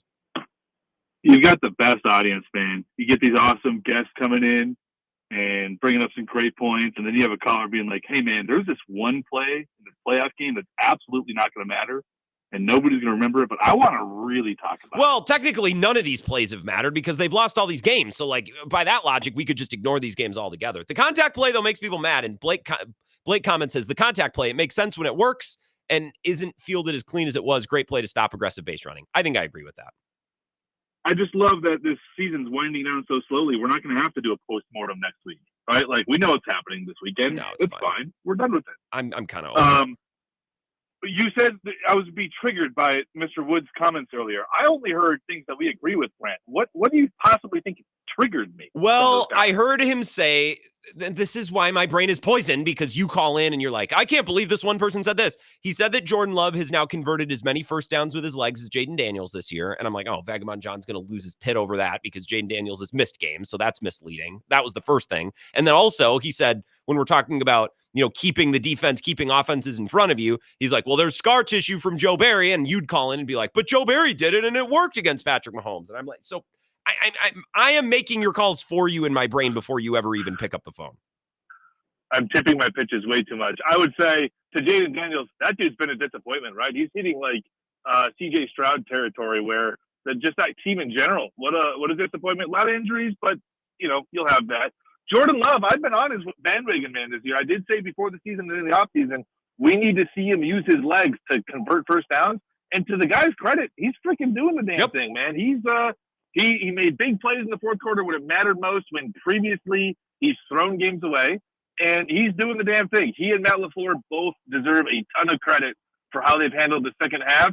And to the Joe Barry comment, hey, man, I'm just glad Packer fans are measuring football games in points again. Like, I will hands up, just be happy that, like, yes, they're playing zone. Peter Bukowski on Twitter defending zone defense. It's been the same. What a turnaround for that guy. He's admitting that he's wrong, maybe halfway. But, like, you know, we can all be friends again because we're measuring football games by outcomes and by points. And I'm happy with that. All right. So I'm sorry I got to be short with you here, Vagabond John, because we got to get to Mike Renner. I'm glad that that's the way that you viewed it. I'm glad that you're not because if I was you and I wanted to play the character that you play, I could have flipped a tit over some of the things that Ryan Wood said. But I'm glad you didn't. We're measuring games and points again. Mike Renner is going to join us next. CBS Sports. He does the Pushing the Pile podcast with Kyle Long. It is excellent. I can't recommend it enough. So we're going to take a 5-minute break. Everybody settle in. We're going to learn more about the Packers and their place in the division and in the NFC bigger picture after getting micro with Ryan Wood. We're going to get macro with Mike Renner coming up next. This is the Wisco Sports Show with Grant Bills on the Wisconsin Sports Zone Radio Network.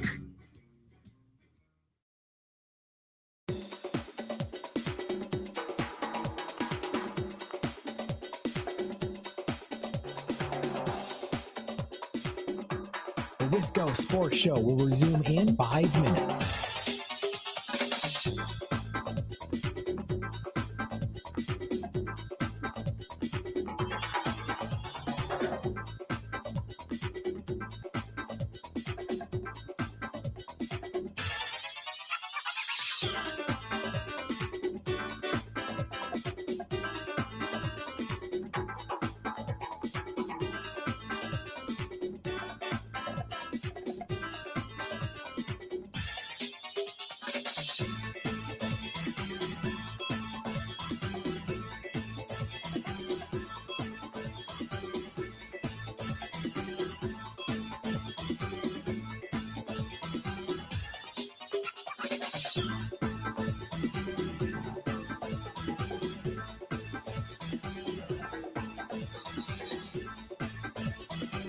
The Wisco Sports Show will resume in 4 minutes.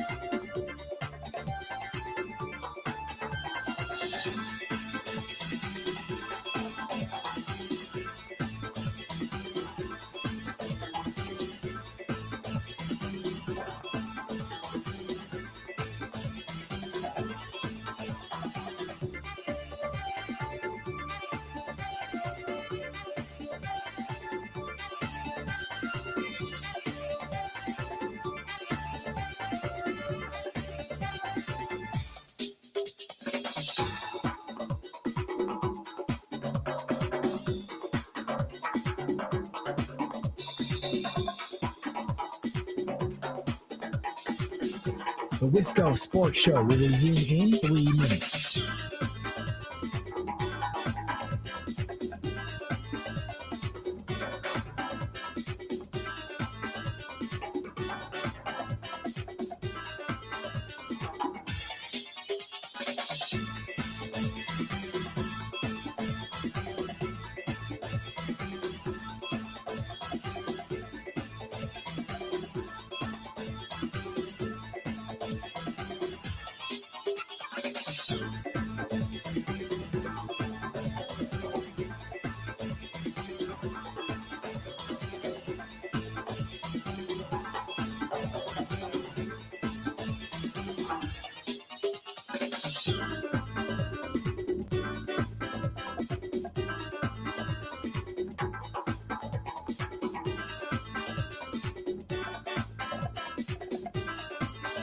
The Wisco Sports Show will resume in 2 minutes.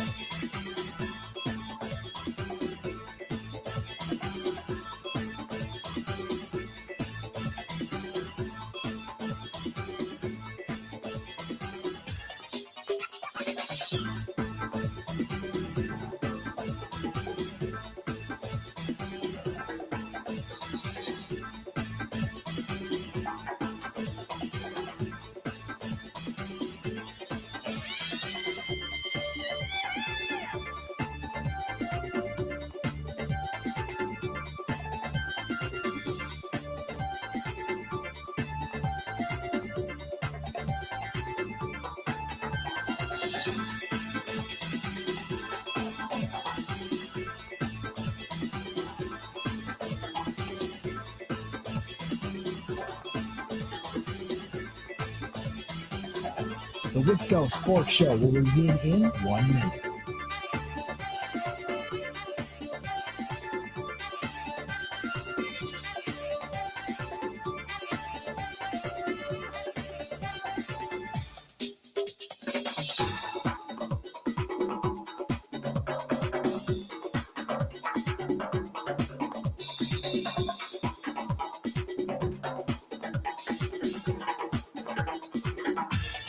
The Wisco Sports Show will resume in 30 seconds.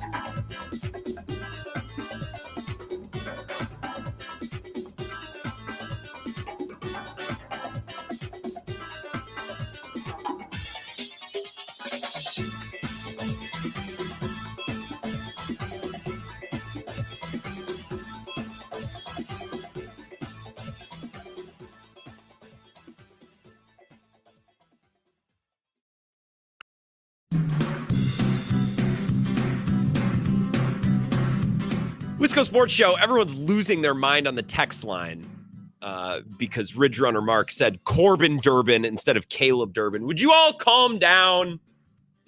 Yeah, he said it twice. Relax. You knew what he meant. It's Friday. Would everyone just take a pill? Mike Renner, we hope to have him here within the next couple of minutes. And if something came up, I am unbelievably chill. If a guest has to back out, I'd much rather they back out of this show than Bill's show. Because when a guest does it on Bill's show, then Bill asked me, okay, well, what else we got? I'm like, I don't know, man. This is what I planned for. I am perfectly fine adapting. What I don't like is when it affects Bill, and then it becomes my responsibility. We'll take a call here in the meantime, and if Mike doesn't join us, we'll have him another time. It's no big deal at all. Wisco Sports Show. Who's this? This is Hector in Onalaska. Hey, Hector. That was very enthusiastic. Yeah, what do you expect? I just dropped the children off with my brother, him and his... That's why I can hear it in your voice. You sound like a husband that just dropped his wife off at the airport. It's the same voice. I can hear it. I know. Well, my wife, we had a night out planned since my brother was taking the kids, and she forgot about a party. She does the event planning here for the Lacrosse Pizza Ranch, and they're a big deal. So she likes to stay on top of stuff, and she had some plans she forgot, and so you have a night by yourself. Oh, well, no wonder you sound so excited. I could hear that in the first word that you said. So you're kid free and wife free. Of course, love your kids and your wife, but good for you. I do very much. Because I love them so much, I am happy that I get a little bit of this me time. Yeah. Time to miss them. That's a valuable thing. Yep, I feel you. Exactly. Yeah, and I also didn't want them to see me cry when Corbin, Durbin, and all the rest of them get eliminated. Potentially get eliminated tonight. And so that was all really. I just wanted to share the good news, and big shout out to the old heads last night. What a great, just all around game of football. That was awesome. Nothing too crazy, nothing fancy. Just two guys that know how to read a defense, break it down, and make the right play. And it was nice to see more than one read per play. A lot of these young guys, they're thrown into the fire, so they just take the first option. Well, they dumb down the offense. They dumb down the offenses for these guys too. You know that, Hector. They do. So it was nice to see a nice, solid, fundamental, and Joe Flacco beating the Steelers is always just beautiful to me, especially when I can take so little from this Ravens season. Are you saying that you enjoyed watching two quarterbacks play the game the right way? Exactly what I'm meaning. Yep. All right. Well, that's Am I old? No, not at all. Oh, okay. And before I let you go, enjoy the night without the kids. You can have a beer, a pizza. What are you going to do for yourself? I'm going to Flipside to play some pickup sand volleyball, and I'm going to have a couple of beers. Maybe a fish fry. Okay, so no wonder you sound so friggin' happy. I'm jealous of you, Hector. Go to Flipside, man. Their Friday night fish fry is unbelievable. They have new menu items, by the way. They added, I can tell you about them. Give me 1 sec. I have them. I know exactly where I have them saved, and I talked about them on some of the advertisements we did this week. You got brand new menu items. How about the ribeye sandwich? Can I interest you in that, Hector? A grilled ribeye smothered in fried onions and mushrooms topped with melted cheese on a pretzel bun. Now, that might weigh you down a little bit. You go something a little lighter. They have a new salad, the berry champagne salad, fresh greens, blueberries, strawberries, mandarin oranges, feta cheese, chicken. That might be more your style. Now, I'd go with the fish fry tonight, Hector, tried and true, but also the brisket burger. That's a new menu item. the peanut butter and bacon jam burger, sweet, salty, and a little bit of kick. Burger patty loaded with bacon, fried onions, provolone, and peanut butter topped with pepper bacon jam. Maybe that's your reward after you play volleyball. It should be a beautiful night out on the sand, Hector. Man, Hector, everyone pour one out for Hector. He's having the night that we all wish we could be having. 608-321-1670, Wisco Sports Show. Who's this?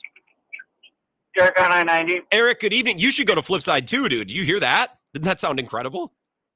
It does sound incredible. I think I'm going down to Charmant for a few drinks, so. Why is everyone having the night of their life? What am I missing out on tonight? Well, it's my brother's anniversary and my sister-in-law, and we're gonna go out some drinks with. So You got your nice clothes on. You all dressed up? it's dressed up as I get, I guess. You can say that. I can see it. Well, I might go to the Snowflake tonight. I'm going to be in the district, so we're going to have two very different evenings. Are you going to stay down there again tonight? Or are you staying by Skoldalen again? By Skoldalen? Yeah, because I'm golfing Viroqua Hills tomorrow morning, so I should be somewhere near there, somewhere. All right. So, anyways, enough grab ass. What's going on? For a guy who knows nothing about baseball, I'm going to go back to one inning or one top of a bottom, whatever it was.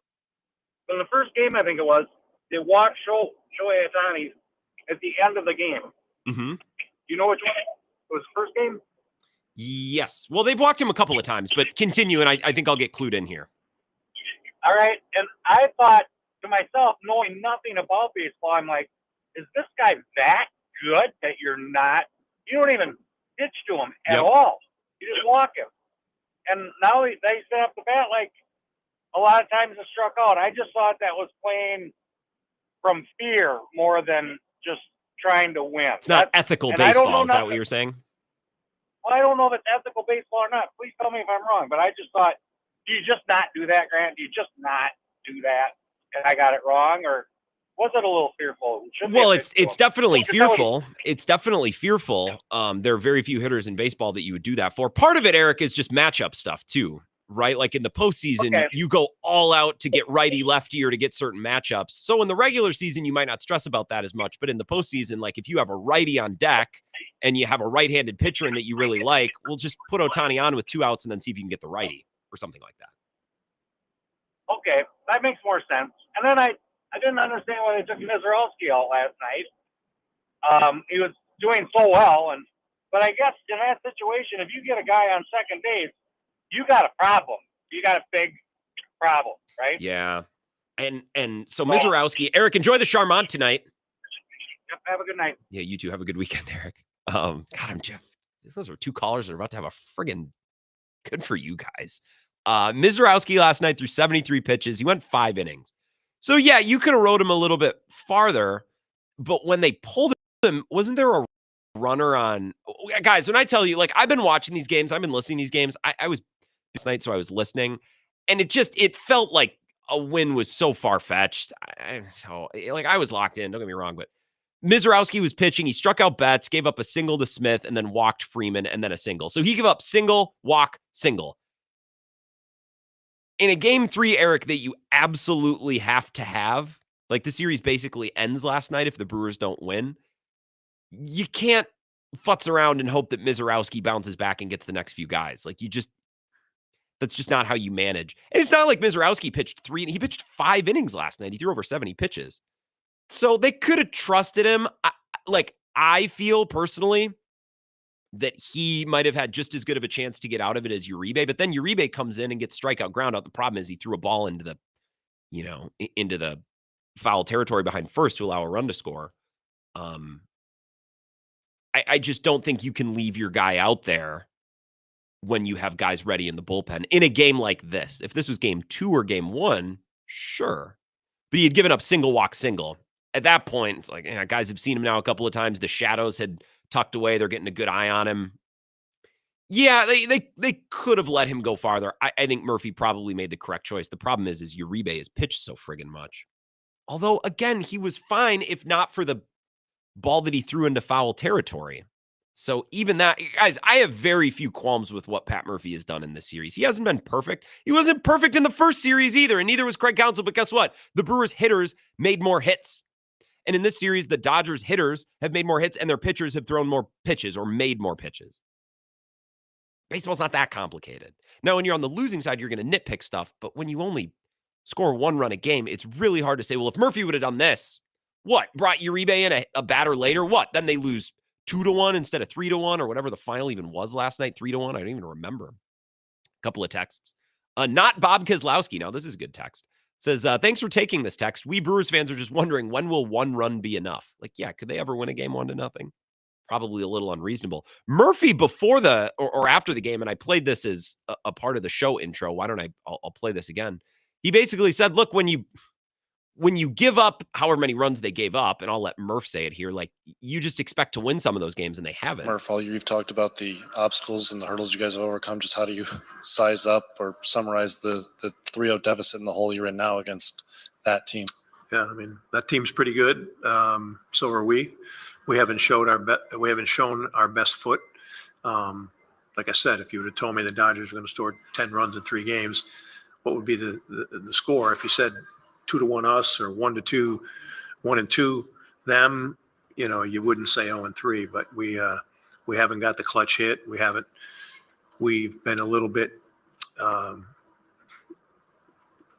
foreign to how we've played in terms of contact. All right, so that's Pat Murphy talking about that idea. Let's take one more call, and then we'll take our final break. Come back and wrap up the show with a little Jimmy Buffett. Wisco Sports Show. Who's this? Denny from home. Denny, good evening. Are you going drinking somewhere fancy tonight around town? Like, what? It's just something in the air tonight. No, I just got done with work, so I'm just heading home. Good for you, a family man. All right, well, what are you thinking? What's up? I've been straight and sober for 34 years. So. Good for you, Denny. Turn your radio down. I can hear myself. That makes it tricky. Okay. Sorry to yell at you. Did you see the stat that I found? The Brewers are 9 for 89.101 batting average this series. It feels like it. That feels about right, doesn't it? I know, and it's just very, very deflating, isn't it? I mean, don't you feel that way? Yeah, because I thought they were going to give him a series. I talked about this with Brett and Tosa when he called in the first hour. I'm like, well, this will be a series. I wouldn't have bet the Brewers to win necessarily, but I'm really bummed that this is the result that we've got so far. I am too. I really am. And to say that, our hitters didn't show up. I mean, Yelich, where is he? Is he even in the same stadium?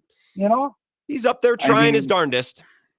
Killing gnats or killing worms, one or the other. Yeah, I hear you. What's your feeling on Sunday now? You think the Packers are going to win big or just?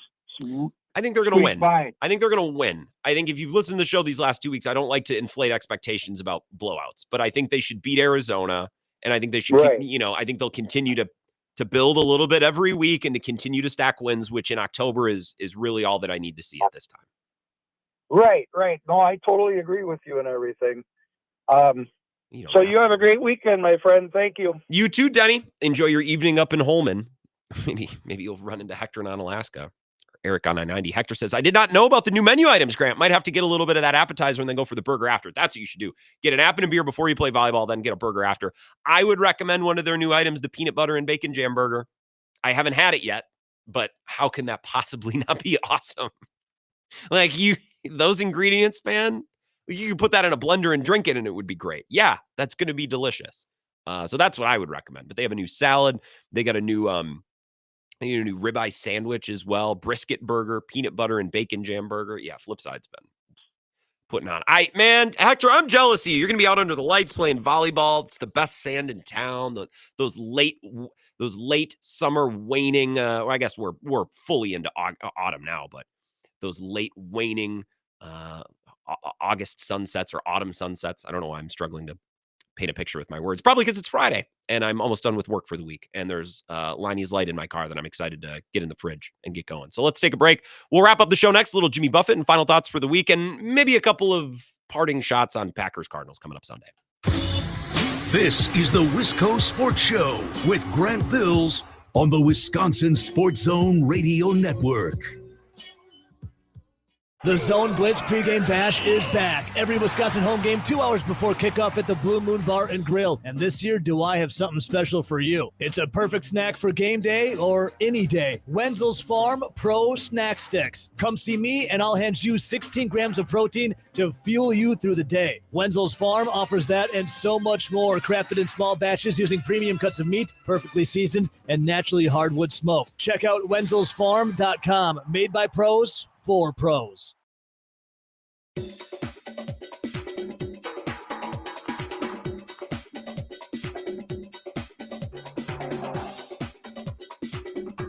Wisco Sports Show will resume in 3 minutes.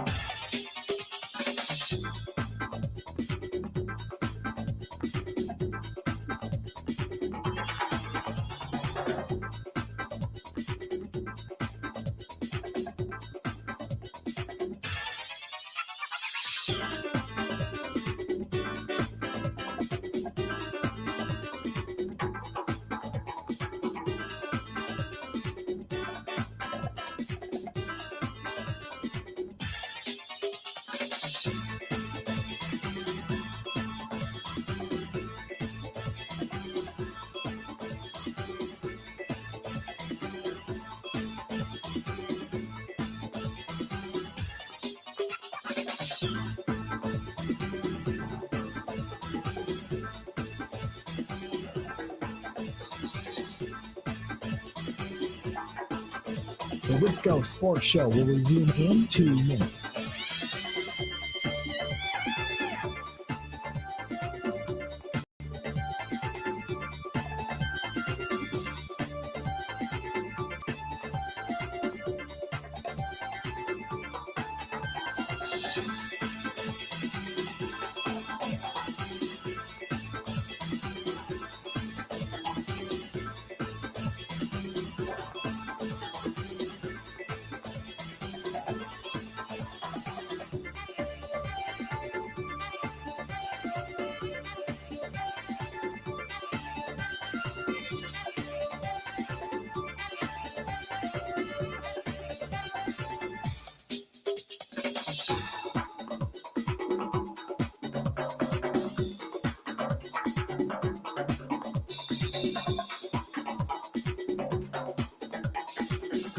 The Wisco Sports Show will resume in 1 minute.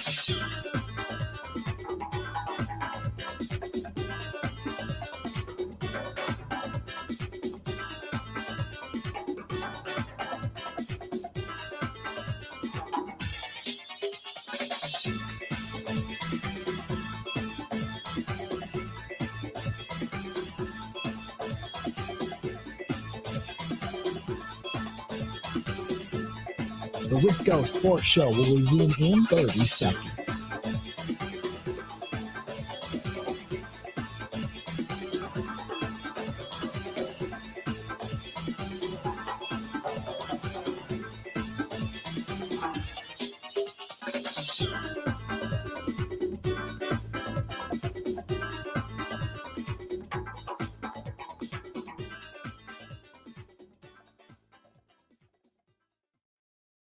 Not only going out to Wisconsin and the great Midwest, we're going around the world tonight, Parrot Head.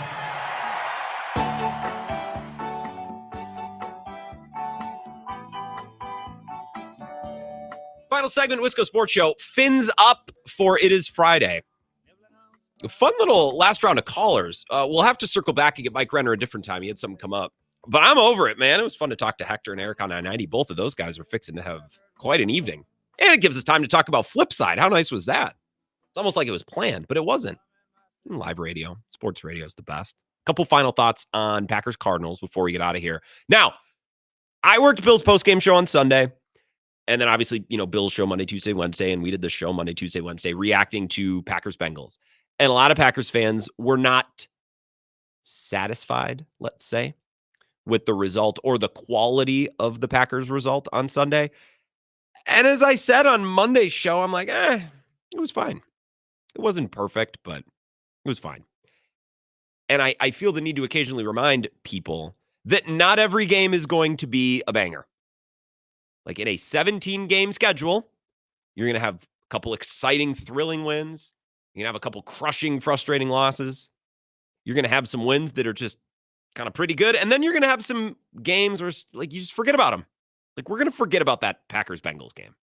2 years down the road, you're like, I remember the 2025 Packers. Yeah, I remember when they opened with the Lions, man. And then they went to Pittsburgh and had a rematch there in Rodgers. No one's going to be like, hey, remember when they beat Joe Flacco by 9 points at home? Like, everyone's going to be like, no. And that's okay. That's fine. Not every game is going to be a banger. I would rather be on the winning end of those games, and the Packers were. And the offense did everything you could have asked for except for run through the first down marker on the Packers' final drive of the game. Defense, a little bit desired in the second half, but did their job in the first half. It all came out in the wash and it worked. I was kind of annoyed and disappointed by some caller and commenter reaction between Sunday and Monday and Tuesday, people losing their mind. It's like, hey guys, like especially then Monday Night Football happened and the Bills lose to the Falcons and the Commanders blow it at home after leading late to the Bears. It's like, I'm not going to complain about a win not being pretty enough when I'm watching all these other supposed contenders go down all the time. Now, I'm not telling you that you should be doing jumping jacks for Packers Bengals, but I'm just telling you not to lose your gourd. And then last night, what happens? The Bengals beat the Steelers. Old man Joe Flacco beats the Steelers. Oh, a 9-point win over that team doesn't look so bad. Oh, it helps that they got him right as Joe Flacco was getting into town, but whatever. Sometimes you get a little lucky. You take advantage of that.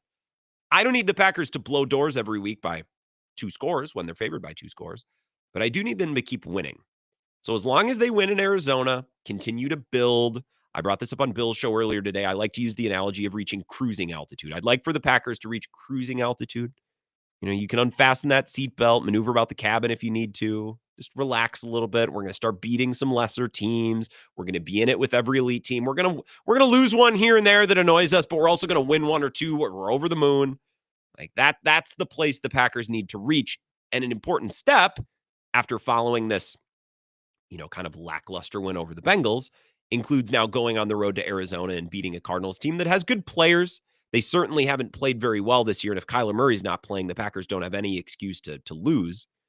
But going on the road and just collecting a win any way that you can, and then you turn your sights to, I think it's Sunday Night Football, isn't it? Packers-Steelers a week later.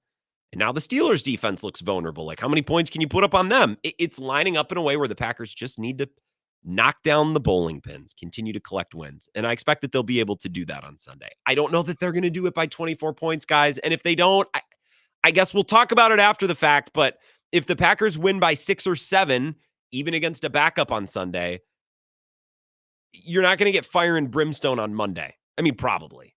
Unless they do a bunch of stupid stuff and Matt LaFleur's like out of his mind. Well, then maybe. But then it's not about the result. It's about the process.